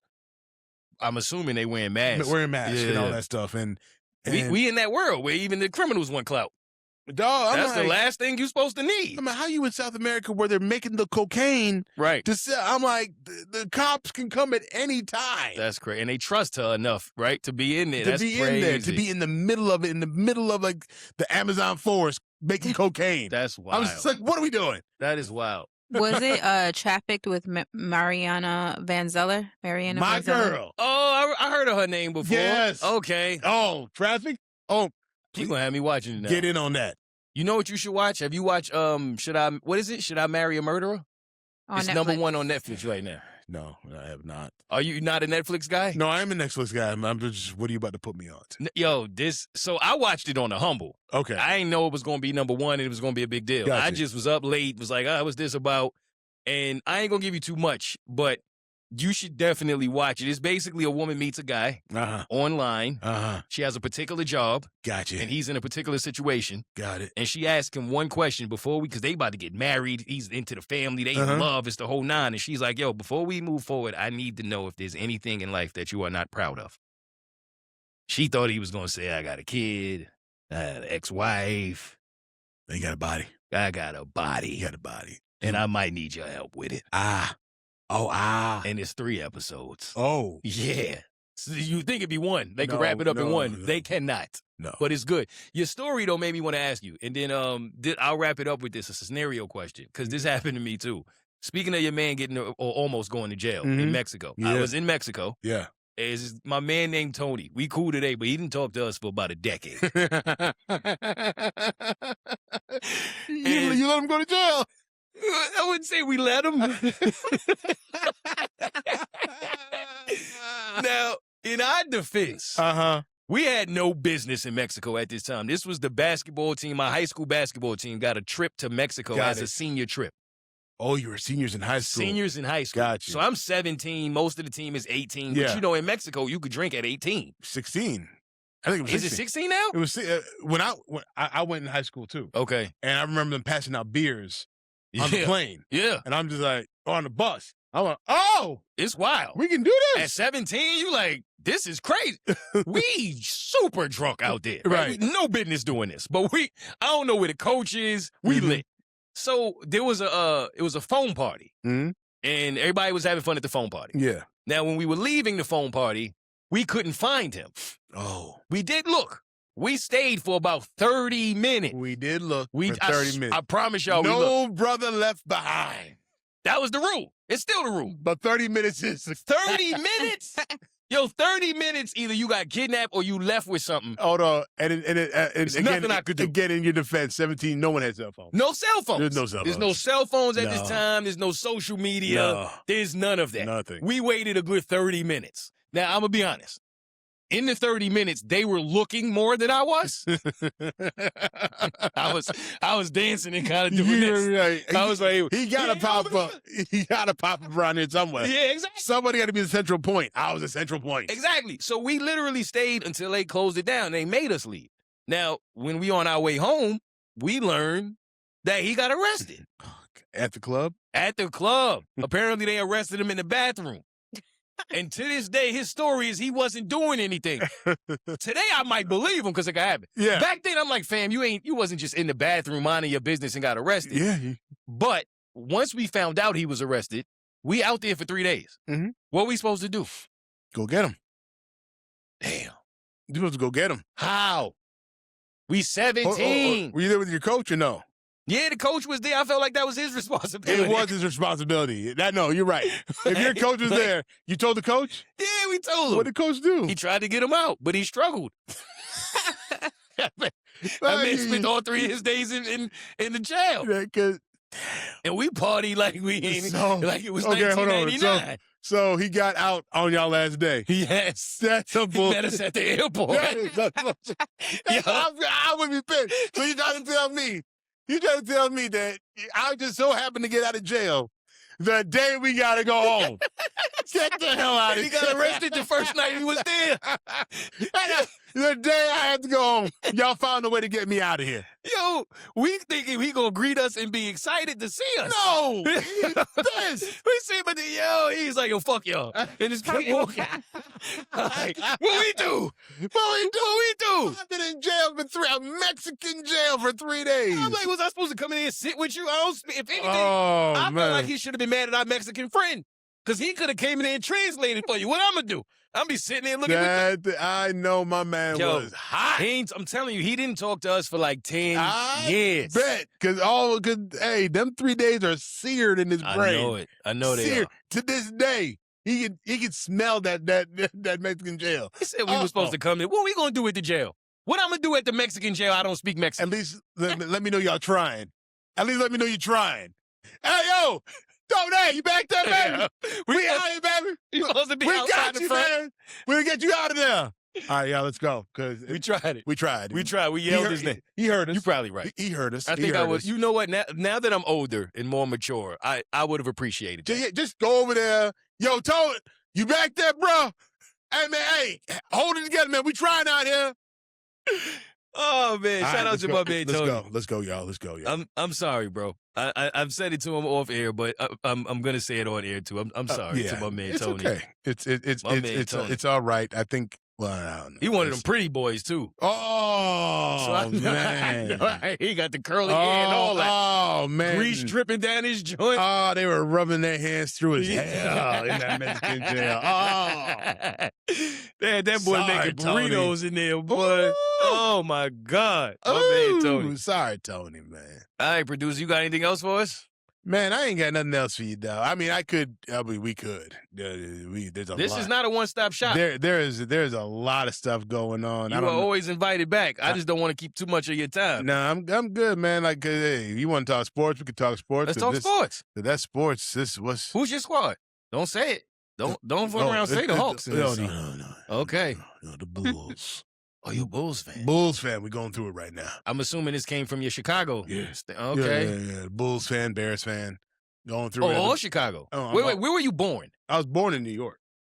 Wait, what? Yeah, I was born in the Bronx. What? Yes. You was born in the Bronx? I was only there for 4 years. Oh, you left at 4. I left at 4. You came here. You came to Georgia. I came to Chicago. I was Oh, raised. so when you went back to Chicago to work. I was going back. Oh, okay. Yeah, okay, so how long were you in Chicago? I was in Chicago from 4 till my junior year in high school. I did my senior year in high school in Georgia. Okay. Yeah, all right. So, but family in New York, and when you go live in New York, you come to Georgia. I don't know what it is. That's the thing. Georgia, Miami, Yeah. Virginia, Canada. I don't know why. It's just, especially if you're an island, like my Jamaican family, Canada, New York, Miami. Got you. Them were the 3. That's where they went, and then they migrated to Atlanta for some reason. So you consider yourself to be from Chicago? Yes, that would be. The funny thing is, I'm probably spent more time in Atlanta now, if you were to add it up. Yeah. But my formative years have been in the suburbs of Chicago. In Chi-Town. All right. I didn't realize that. Yeah, so I feel like you a New Yorker, but whatever. Yeah, my aunt said I wasn't. She sounds like a New Yorker. I came back, spent a summer with her, and she's like, "Hey, you're not a New Yorker." It's a wrap. She's like, yes, there's no parts of you Yeah. that are New Yorker. Yeah. I feel scared sending you outside. That's how I feel about my baby sister. Right. And Yeah, I I be make fun feeling of her back for that that. when I go to Jamaica, my Yeah. uncle's like, "Hey man, He don't have it. take that off your." Let me tell you a story in Jamaica real quick. Okay, so I have a brother that lives in Kingston. I hadn't met him until I was grown. Mhm. Okay, so the first time I meet him, my brother meets me at the bus station in Kingston. my cousin and her boyfriend comes pick me and my wife up along with my brother. We go to just hang out Kingston. We get to Bend Down Market, which is in Kingston, which is a market basically of everything kind of on the ground, where you kind of shop on the ground. That's why it's called Bend Down Market. Okay, I could have went a whole different way. I understood. Okay. This is Jamaica. Remember that. They don't play that. So we get to Bend Down Market, and we pull up to this Marcus Garvey mural, and we park the car. Me and my wife get out. And again, my brother, who has not met my cousin, like, because this is a separate family. It's not his cousin. This is my cousin. He has not met my cousin or her boyfriend, okay? Mm-hmm. Mind you, we get out of out to the market. Her boyfriend pops the trunk. They proceed to walk to the back of the car and take off and change kind of clothes. I'm like, what are y'all doing? Like on some Friday type. No. Yeah. They just. Yeah. And like take off and have like just wife beaters on. Debo coming. And I'm just like, should I? Oh, no, you good. That's not how y'all acting right now. No. No. You're good. I'm like, I don't feel good. Right. Not with what you're doing right now. Right. He said, no, you're good. You're with us. We're good. Okay. I'm like, all right. So I start walking with them, right? And I'm doing the dumb tourist thing that my uncle always said, stop being a tourist. Mm-hmm. I'm like, I can take a picture. Mm-hmm. Let me take a picture. Right. You know what I'm saying? So I'm taking a video of walking up to the market past this big tree, and somebody walked past me and said, put your phone away. And as he's walking past me, stranger. I was just like, and my brother said, what's wrong? He's like, he said to put my phone away. He's like, yeah, that'd be a good idea. I was like, what are we talking about? Yeah. What are y'all walking me into? Right. He's like, so, if you have your phone out too long, somebody might snatch your phone off. Right. And then there's nothing we can do about that. Right. You know what I'm saying? Now, if somebody sees it, and kind of gets a word around, it could be handled internally within the market, and it'll be brought back to you, or not. Right. I'm like, what? Yeah. He said, yes. So that was the last video I took there. Mm-hmm. Pocket. Kept it going. Yep. Cause I didn't really spend. Like whenever I was in Jamaica, I never spent time in Kingston. Rarely ever. So I was in people are scared to. Yeah, I'm in Montego Bay, and like my wife said, let's go to Kingston. I'm like, for what? She want to be around her people. She love the hood. Like, there's no beach and there's nothing there. First of all, I'm the one who has to get to fighting if something go bad. And I'm just like, there's nothing there, and it's just like, I'm all right. So we went, and again, we did have an excellent time. We had a great time outside of being threatened. But like the food was great. We had my cousin lives down there, and so we're going to like the different restaurants, and there was a concert going on in the arena. We got to go that, and then we went to a street party. We got the full Kingston experience. So we had a dope time down there, but amazing. It was just them taking their stuff off and changing their shoes. I'm like, y'all doing too much for me. I'm shocked right you. now. I'd have did it with him. Like, y'all ain't gonna tell me. I'm looking at my brother. How did you ever change? You didn't know right where we were going. Yeah. How do you ever change the clothes? Yeah. What are you doing? Yeah. Yeah. Like, it's funny how because we've done a lot of traveling, and the thing about it is you can't really be a tourist anywhere. No. That's the whole thing. Is you're clearly a tourist, but you don't want to come off as one. You got to move like you belong. Yep. And then I learned this at a young age. Like, people want to dress like they're in a fashion show when they're abroad. Nope. Nah, that's not it. You got to dress like you a local. Yeah, you Keep it basic. Like, if you were at home and you're going to the grocery store, the attire, that's the attire you need to be walking around. Facts. In a lot of these places. Like, if you're going to dinner, you're going to dinner. But what happens to me is I usually end up being in places that are very local. That I kind of stray away from the touristy areas, and I usually have a friend or somebody that lives. That's when you get the real experience. That's what I love to do. I'm like, I'm gonna go with people that know the area. Yeah. That's how I like to travel. So you just got to move like you belong. Speaking of dressing like a tourist, I've been to Jamaica a few times. I love Jamaica, and one of the times we went, they lost my bags. And we there for a few days. Where'd you fly into? Montego? Yep, Montego Bay. Was it Montego Bay? Yep, Montego Bay. And they lost my bags. So for the first, I think 3 days, that we're there, I don't have anything at all. So I got to go to the shop and just buy whatever they have. Every day I look like one of the mannequins that be at the gift shop. I got the I Love Jamaica with the Bob Marley swim trunks.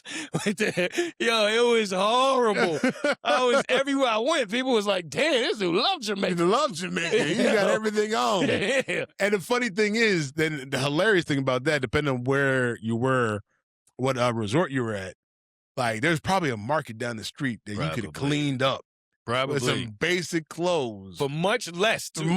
Much less basic clothes that you could have gotten and looked like you were from there. Probably. You know what I'm saying? Yeah. And it was some shorts, some T-shirts. That's all you really need. Little net tank top. That's it. You lit. That's good. it. That's all you need. But I was talking about sports. It was just like, I'm a Bulls fan, a Bears fan, but just watching the playoffs. For the NBA this year, has just been hilarious because, seeing Boston just implode, that was wild. I was just like, I wasn't ready for that. Like they literally started playing like, all right, let's get ready for the next round. Exactly. Up 3-1, and they just let it squander away. And then I looked at the team, and I'm like, there's a lot of white guys on this team. Are they? I was like, wait a minute. Jaylen Brown led this team to a number 2 seed? Yeah. What? I was like, maybe I wasn't paying attention. So is this the normal rotation without Tatum? Mm-hmm. I was like, so these guys been on the team the whole year. Show you how good Tatum really is. No, show me how good Brown is because... For him, too. For him to get that. Yeah. Derek White, okay, but... Derek White, but that's it, though. But, geez. That's it. I was like, I know there's a system to play with, but come on. Right. I couldn't name 3 guys on that team outside. I was like, this is incredible. That's why at that point I wasn't sure who I really wanted to win as a Knicks fan. Yeah. I don't know. I'm like, at first, obviously, I wanted the Sixers to win. Right. But if Tatum ain't gonna be healthy, you want them. So that's the funny thing about the Knicks. Look, I love Jalen Brunson. I really do. I do like him. But I was like, there's no way they can win with the way that he plays. He plays, yeah. And then all of a sudden, Cat became Joker. I was like, y'all couldn't have done this like Where the entire was time. this? Right. Like, you could have done this a long time ago. Yeah. Where he's like facilitating the offense and everything like that. And seeing Jalen Brunson, kind of play off of that. And then at the end, let him be the closer. Right. But I'm just like, because Jalen just be pounding that rock. I'm like, Jalen. Yo, his style is like, it's different. It's like you literally don't look for nobody else. No. That's amazing. I was like, to have the confidence to play that style when you have Karl Anthony Towns down there and you're just like, everybody move. Get out the way. I'm going to do this for the next 10 minutes. I'm taking shots. I saw, what game was it where he literally took the last 20 shots? I'm like, dog. That was like game 2. I think it was game 2. Please, just. That might have been the day. That's the game his dad barked on him. Did you see that? I didn't see it. That was my favorite part. Like, because I'm with you. I love Jalen Brunson as well, but I know his style. It's similar to how I felt about Carmelo Anthony.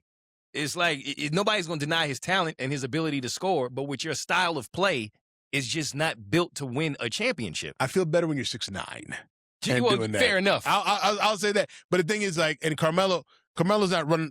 The thing with Carmelo is, I get Carmelo, but it was with Jalen, it was just because he's the point guard. Right. He always has the ball. But think about it. Oh, my God. Carmelo's not a point guard, and he always had the ball. You see what I'm saying? You're right. So it's just that time of possession with the ball and what you lose as far as it's a team game. It always will be. Right. And Jalen Brunson is nasty. He's not Michael Jordan, though. And it was just funny to me that his dad barked on him. And then he barked on his dad, and then they had a whole thing. Yeah. And they on SportsCenter and all that on ESPN, like, oh, this could be. I'm like, this is not a problem. That's his dad. That's his dad. That's what you're talking about. And that's the only person on the team that could tell him, pass the fucking ball. You got to. You got to pass the ball. You got to pass the ball. And so it's like, it has its advantages to have your star player have his dad on the coaching staff. But looking at the Eastern Conference, it's hilarious to me because I'm just like, this is wide open. Wide open.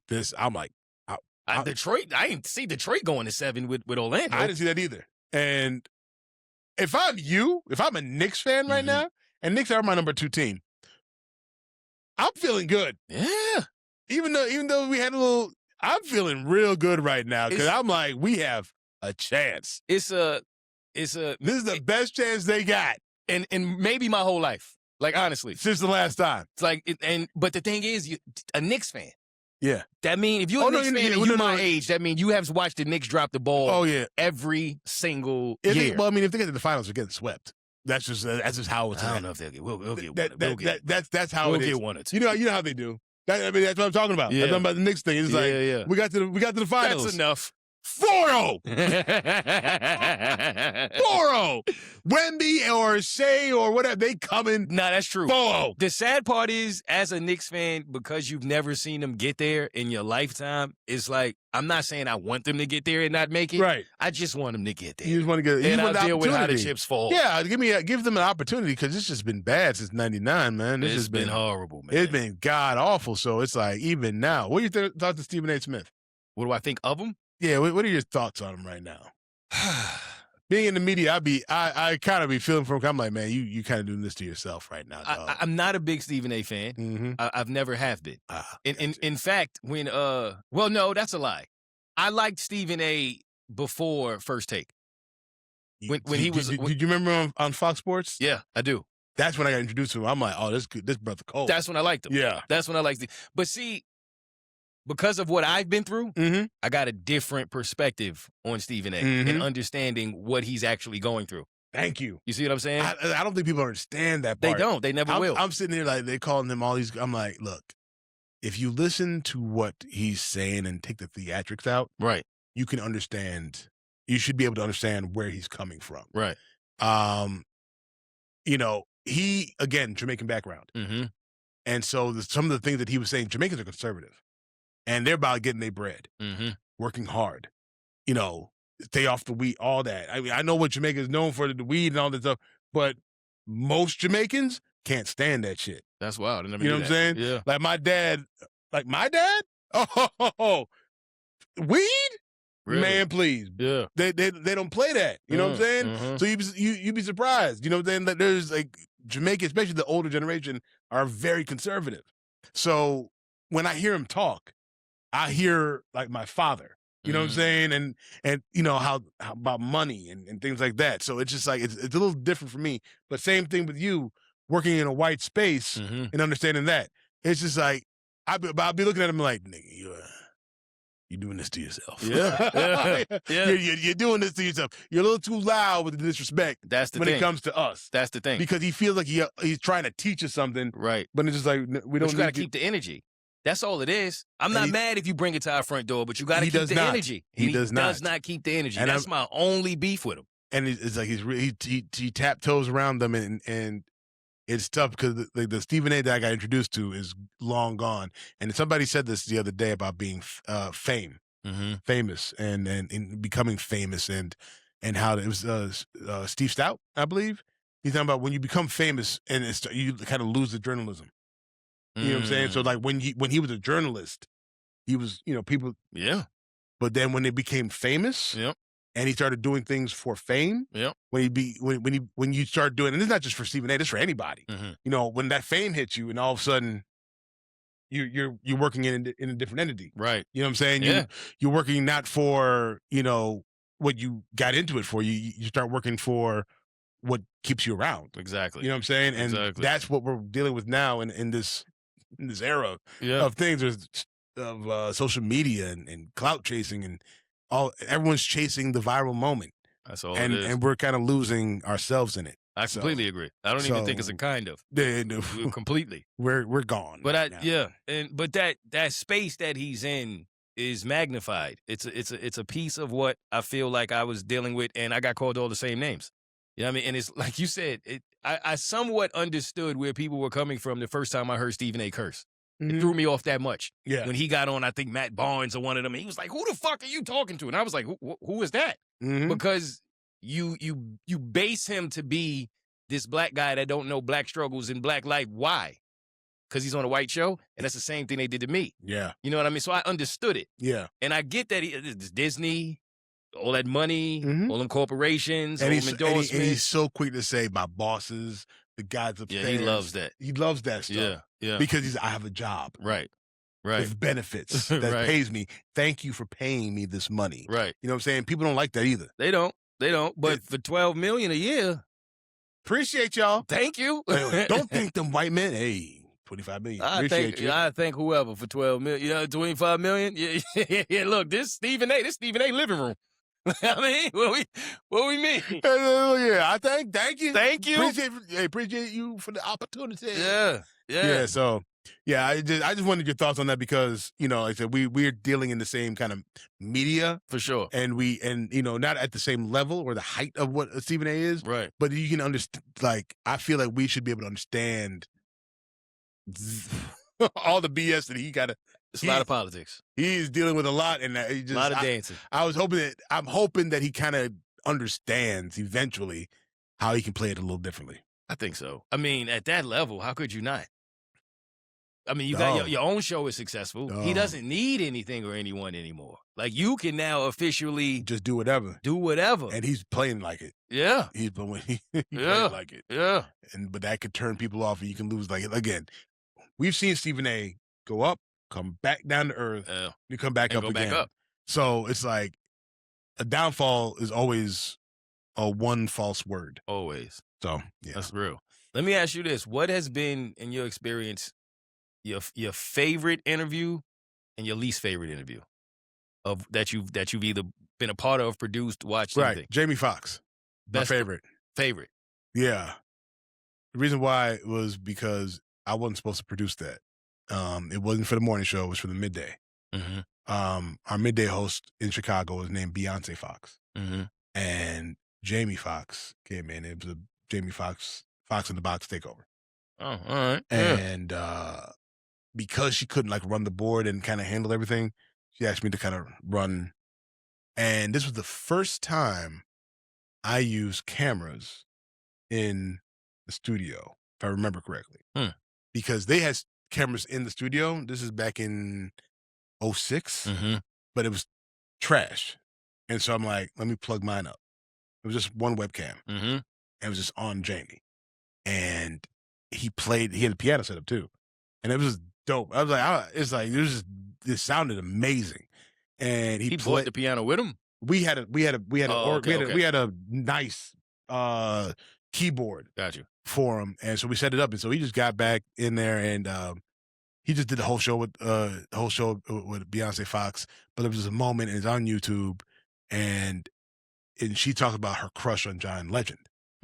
She's like, because the last person that played the piano in here was John Legend, that's my boy. He goes, word? All right. So we start singing his lights, camera, actions. I got a work girl, way over town is home. And then he starts and he's like, he goes, talking about my girl Beyonce Fox. Can I get in that box?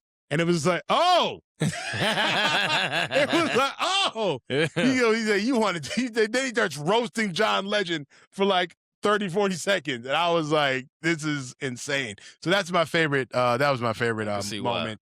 And it's Jamie Foxx. He's just great when it comes to any of that kind of stuff. Incredibly talented. Worst? I haven't had too many bad ones. Life Jennings was interesting. Life Jennings is. Oh man, my man, ain't he back in jail? I think so. But anyways, he just didn't want to be there. Okay. Yeah. He didn't want to be there. Yeah. I was producing this one too. And he just didn't want to be there though. He didn't want to be there. And which I don't understand why he wouldn't want to be there. I'm like, we're promoting it now. It's for you. Yeah, that happens a lot. I was just like, you don't want to be here. And it was when you got to pull. Yeah. Yeah. That's the worst. I don't think we didn't even air it. Wale's up there too. Okay. Because he's sensitive. Yeah, he's very sensitive. He make Virgos look real bad. God, he's sensitive. Yeah. I'm like, I don't know what's happening right now. Yeah. He ran up on the streamer. Remember that? You ran up on the streamer? Yeah, ran up on the streamer. Quiet, he didn't know who he was. Ran up on the streamer. Yeah, he be doing too much. And with us, it was just I don't think they realized how fast we were going to turn around the clip. He said something, we asked him about being dangled by Diddy by his ankles. And he said, why would you even ask me that? Well, because it came up in court. Because, so why wouldn't we ask I thought I was giving you an opportunity to explain or defend or say it didn't happen. Right. And he did. I thought it was great. Turned into a clip. Before he walked out the door, that thing was trending. Damn. I wasn't playing. I moved quick. Yeah, right? Yeah. And all of a sudden, my phone started blowing up. I'm like, what the problem? I'm like, no one told me not to ask a question. No one, I don't know what the problem is. Right. Man, that thing, and he started threatening people. I was like, yo, dude, I can't have that. Nah. I was like, can't have that. What you think gonna happen when you walk in the radio station? I don't understand. I don't know, man. I've been dealing with a lot of sensitivity recently, and I'm just it's tiring. Yeah, I can imagine. Yeah, we talked. Yeah, we did. That it's a lot. I understand. Trust me. I think my introduction to trying to interview somebody who didn't want to be there was Chris Rock. Really? Oh, he didn't want to be there, bro. Dang. At all. In fact, he literally said, like, I got Oprah after this. Where was this at? This was at the Burt Show. Really? Yeah, it's like real early in my career. Wow. Yeah, he straight up. It was like, because I think one of us, I forgot who it was. It might have been me. It was like, yo, I'm getting the feeling you don't really want to be here. I got Oprah after this. Let me ask you this in the interviews. This is interesting now that you bring it up. You being the black guy. Mm-hmm. How, during interviews, when did that dynamic like hit? Like, did you ever have a moment with another guy, a black artist, and they looked at you like, oh, all the time. All the time. It was Usher was probably the biggest one. Where was just like, you really asked me that? Yeah, like the look. Right. You do this every day? I can't sing like you, nigga. What else is doing? Yeah. For him, it was like the whole experience. It was like, when he saw me, it was like, like, you know what I mean? Like, he stuck his hand out, like, because he did it twice. He did the show twice. And the first time he did it, I wasn't there. Right. So I don't think the second time he came, I don't think he thought he was going to see anybody that looked like him. Yeah. So when he saw me, he was confused. I think he had the same confusion you had going. Right. Right. I was like, and then when it ended, I forgot what I asked him. My first question, I can't remember what it was, but whatever it was, told him who I was. Right. And it was like one of those, okay. I got it. Why are you here? Same thing. Yeah. Nick Cannon. I went there a few times. Yeah. You're like, few times. Okay. What happens sometimes is they catch it. Mm-hmm. So when they catch the look, right, they're not as aggressive with the interview. They kind of, you just ask them the questions. Like, since I got a little thing going. Right. Yo, let him go ahead and do it. Let him go ahead and do it. Let him guide. They're comfortable. I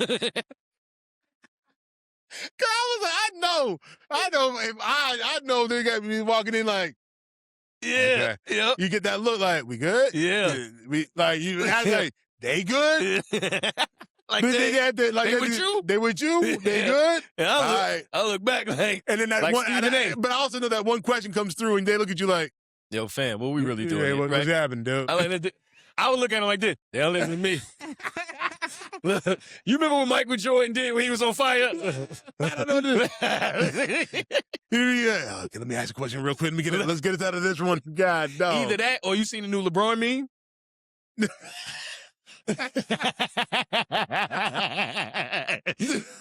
That's what I be saying. That's what I be saying. Bring me on tour. Oh my God, that is funny to me, boy. Oh my gosh. Oh man, this has been great, bro. I'm really glad you pulled up. I've enjoyed this tremendously. Sir. I am glad. I have as well. Oh man. Yeah, we got to do this again. We definitely got to do this more often. Hey, let me know. I am only 45 minutes away. All right, my man. Say 45. Is that a fault? Because see, this is different. New Yorkers, 45 minutes not that bad. Here, 45-minute drive to people is like you left the state. It's tough. It's like because I can see 45 minutes in New York. No, I can't. That's far. 45 in New York, because I remember going from Queens to the Bronx, and I'm like, what was that? Yeah. That was ridiculous. Yeah. Queens to the Bronx? But that was like for New Yorkers, that's, yeah. Queens to the Bronx is forever, and the train, that's for, don't miss it. That's why I don't go to Queens or the Bronx. I don't go to either one. Like, my boy picked the hotel, I'm like, all right, cool, and I didn't pay attention. Mm-hmm. And I'm like, we in Queens, dog? I'm like, we in Queens. Why are we here? We are far from... Queens far from everything. Everything. It's close to the airports. It is close to the airport. That's about it. That's it. That's about it. I'm sitting here just like, let's go out tonight. when we leave the club tonight, we're going to be tired. And I don't know how we're going to make it back here. Yo, my boys in Brooklyn used to want to, let's go party in Queens. For what? I never went. Not one time. I missed it. I don't know, whatever was out there. 45 minutes is 45 minutes. Again, and back in the day when you didn't have a phone, that's a long 45 minutes. That's a lot of reading signs and looking at people just. Right. I'm like, how the hell did we pass time with no phone? I don't know how. I'm sitting there because I just remember. No GPS, nothing. Newspaper. That's why newspapers were so big back then. You had to look at something. Yeah. I'm just like, I'd be looking at the signs. Yeah. Looking at people. When I sent you the address, too, I was like in my head, because that's happened to me a couple times. Like, damn, I thought you was going to send me back one of those. Like, damn, you all the way out there? I live in Conyers. Okay, wait, I don't know how far is that? 45 minutes. Touche. North. The traffic wasn't that bad. It's all back road. Okay. I don't take no expressway to get here. Okay. It's all back road to get here. Got you. All right. So I've made this trip a few times, just doing different things, but especially if you're going down to traveling to Florida. Yeah. Oh yeah, you drive this way. Got you. You go back road until you get to 75. What's your commute to work? Because I know you got to be there so early. About 30, 35 minutes. Because I leave early That's enough. not too bad. Mm-mm. So what time you get up? 2. Come on. You get up at 2 in the morning? Because I usually do a lot of my show prep at 2. Yo, I don't think I've ever heard anybody say 2. Because, please believe me, there's sleep. There's I hit that. And that also helps. Yeah, okay. I need a built-in 30 minutes. Yeah. Just to get my head right. Right. But because I've found out I get really tired starting around 7, 8 o'clock. I imagine. And so I can't function. Like I've tried to put the show together and I'll be looking at the screen. I'm like, I can't do this. Yeah, I know that feeling. And so I'll just let me go to bed. Yep. Get up at 2. And like between 2 and 4, I'm at home working on the show. Wow. Every morning. Mm-hmm. And then at 4 o'clock, I head in and have to get all the other stuff together because then they change their mind on what they want to do. Yep. You done worked on it for 2 hours. Yeah. Damn, that's impressive, bro. Yeah, 2, but like 2:30 with snooze. 2:30 with snooze. And that's a 30-minute snooze. Yeah. Yeah, that's a good one. And so you in the bed by 8? Not all the time. Not in bed by 8. Yeah. Wherever my body is. Damn, you don't sleep. Not really. Shit. Because I my wife kills me for this, but I'm like couch, floor, chair that by my desk. Yeah. Wherever you at when your body say enough. Yeah. And that's it. Because I'm always terrified of waking up late. That was probably the biggest anxiety I had. Let me ask you a question. Morning radio. Let me ask you a question. Let me ask your lovely lady here. Wifey? Yes. Has you ever woken up at 6 p.m.? Thinking that he's late for work? Yes. I think that happened like once. Yeah. But it's the most terrifying feeling in the world. Yeah. Yes. It only happened to me once too. Yeah. Where I ran out. Sir. And it happens around the spring. When 6 and 6 p.m. look about the same. I sprinted out the house. I'm telling you. I yelled, why did you wake me up? Yeah. Yo. Ran out the door at 6:15 p.m. Yep. And just stood out there and looked around like, there's a lot of people out here. Something's not right. What's going on? Something's not right. Yo, that is the worst feeling in the world. I don't think you sleep well when you work in morning radio. You don't get a good night's sleep. No, There's no such not. thing. Yeah, for 8 years. I didn't get one. And because I worked so close to the station, the first time, I think I was only late twice. In 8 years. The first time I was late, it took a while too. Like I think for maybe almost 2 years I wasn't late. You got comfortable. Like you finally got comfortable. Yo, and honestly, I don't know. And it's why it wasn't a night where I was like it's mad nights I was out drinking, but those nights you focus more, right? You got more alarms set, right? But it was a night when I was just cooling. It wasn't nothing. And next thing I know, you weren't even with me at that time. Next thing I know, I wake up to just banging on the door. I just hear bang. And in my old apartment, you couldn't just find your way to my door. You had to go through the security and all that. So I just hear banging. I wake up. I'm fucking banging on the door. Then I look at the time. I'm about 20 minutes late. The show started 20 minutes ago. So this is my first time being late, right? So I'm like, I'm waking up, panicking. I go to the door. It's the producer for the show. She found a way to get through the locked doors. She like, so I ain't even up yet. I'm like, yo, my bad. I'm sorry. She's like, nah, it's cool, but you on air. Here. Hands me the phone. Yo! They killing me on air. Oh, you get a good sleep? Yeah. I'm like, yo, I'm trying to get ready right now. I'm coming right. Yeah, it was killing me. That's amazing. Oh my God. That was a good bit, though. Yeah, it was. Oh, it was. God. It was. Dog. And I think the next time I was almost late was the time when she woke me up. And I still made it on time, but I was mad late. I learned putting your phone in the bathroom on the charger is the best way to do it. Why you say that? Because when my alarm goes off, I have to get out of my bed, walk to my bathroom to stop it. Oh. And since I'm there, shower. Let that thing warm up, brush that my makes teeth. sense. Since you already got me here. I'm all the way over here. Yeah. I'm not going to walk all the way back. It makes sense, though. Let me turn the shower on. Force yourself to get out the bed to stop the alarm. Oh, that's the only way I could. Because if it's in the bed with me, boop, boop, right back. Boop, I could snooze that bitch for 2 hours. It was in the bed with me. I've done that. Easily. Because I swear in my head it's going to be a quick little 5-minute snooze. Like, alarm goes off at 2. Why is it 4? I was like, how did we get here? And how did my wife not do nothing about this? Right. Like, I know she heard this. So she got to wake up and go to work that early as well? No. So that's why she ain't up? Yeah, no, but also my son gets up at 6-something. Ooh. He has to go to school. So when you go to work, is she in the bed, snuggled?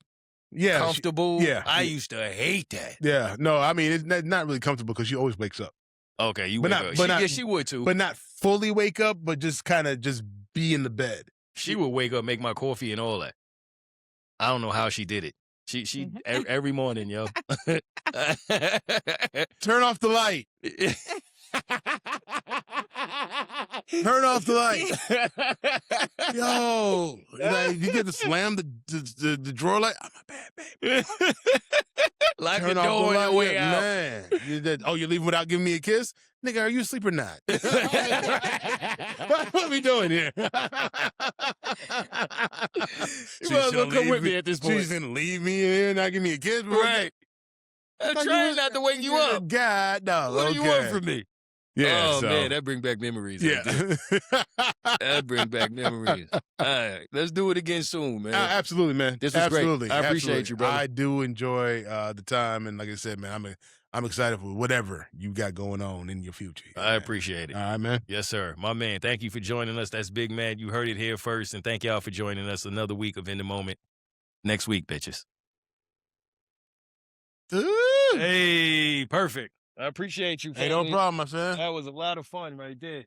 Man, like I said, I'm like, talk to me about whatever. You easy to talk to. He very easy to talk to.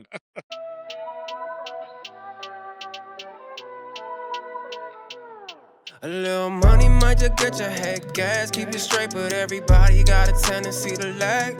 Throw a couple hundreds, take the money out the bag. I've been struggling, but when you real hard times don't last. Life been moving fast, hungry for that paper and the cash. Leather on my seats, wrist froze, first class. Barely trust myself, niggas turning backstab. Open up your eyes, look at the road before you crash it. You could see the pain in my heart cause it's broken. I can feel the stress building up and I know it. I just get the feels all up inside. Then I come down from my high and then I see that shit for what it really is. MTV, how you living, flexing in my crib. The cameras stop rolling, all alone, real as Madrid. I'd rather be solo anyway to disappear. I'm just trying to live, homie, make it through the year. Walk into a room, I don't fuck with none of them. Money or excuses, you gon' make a lot of one of them.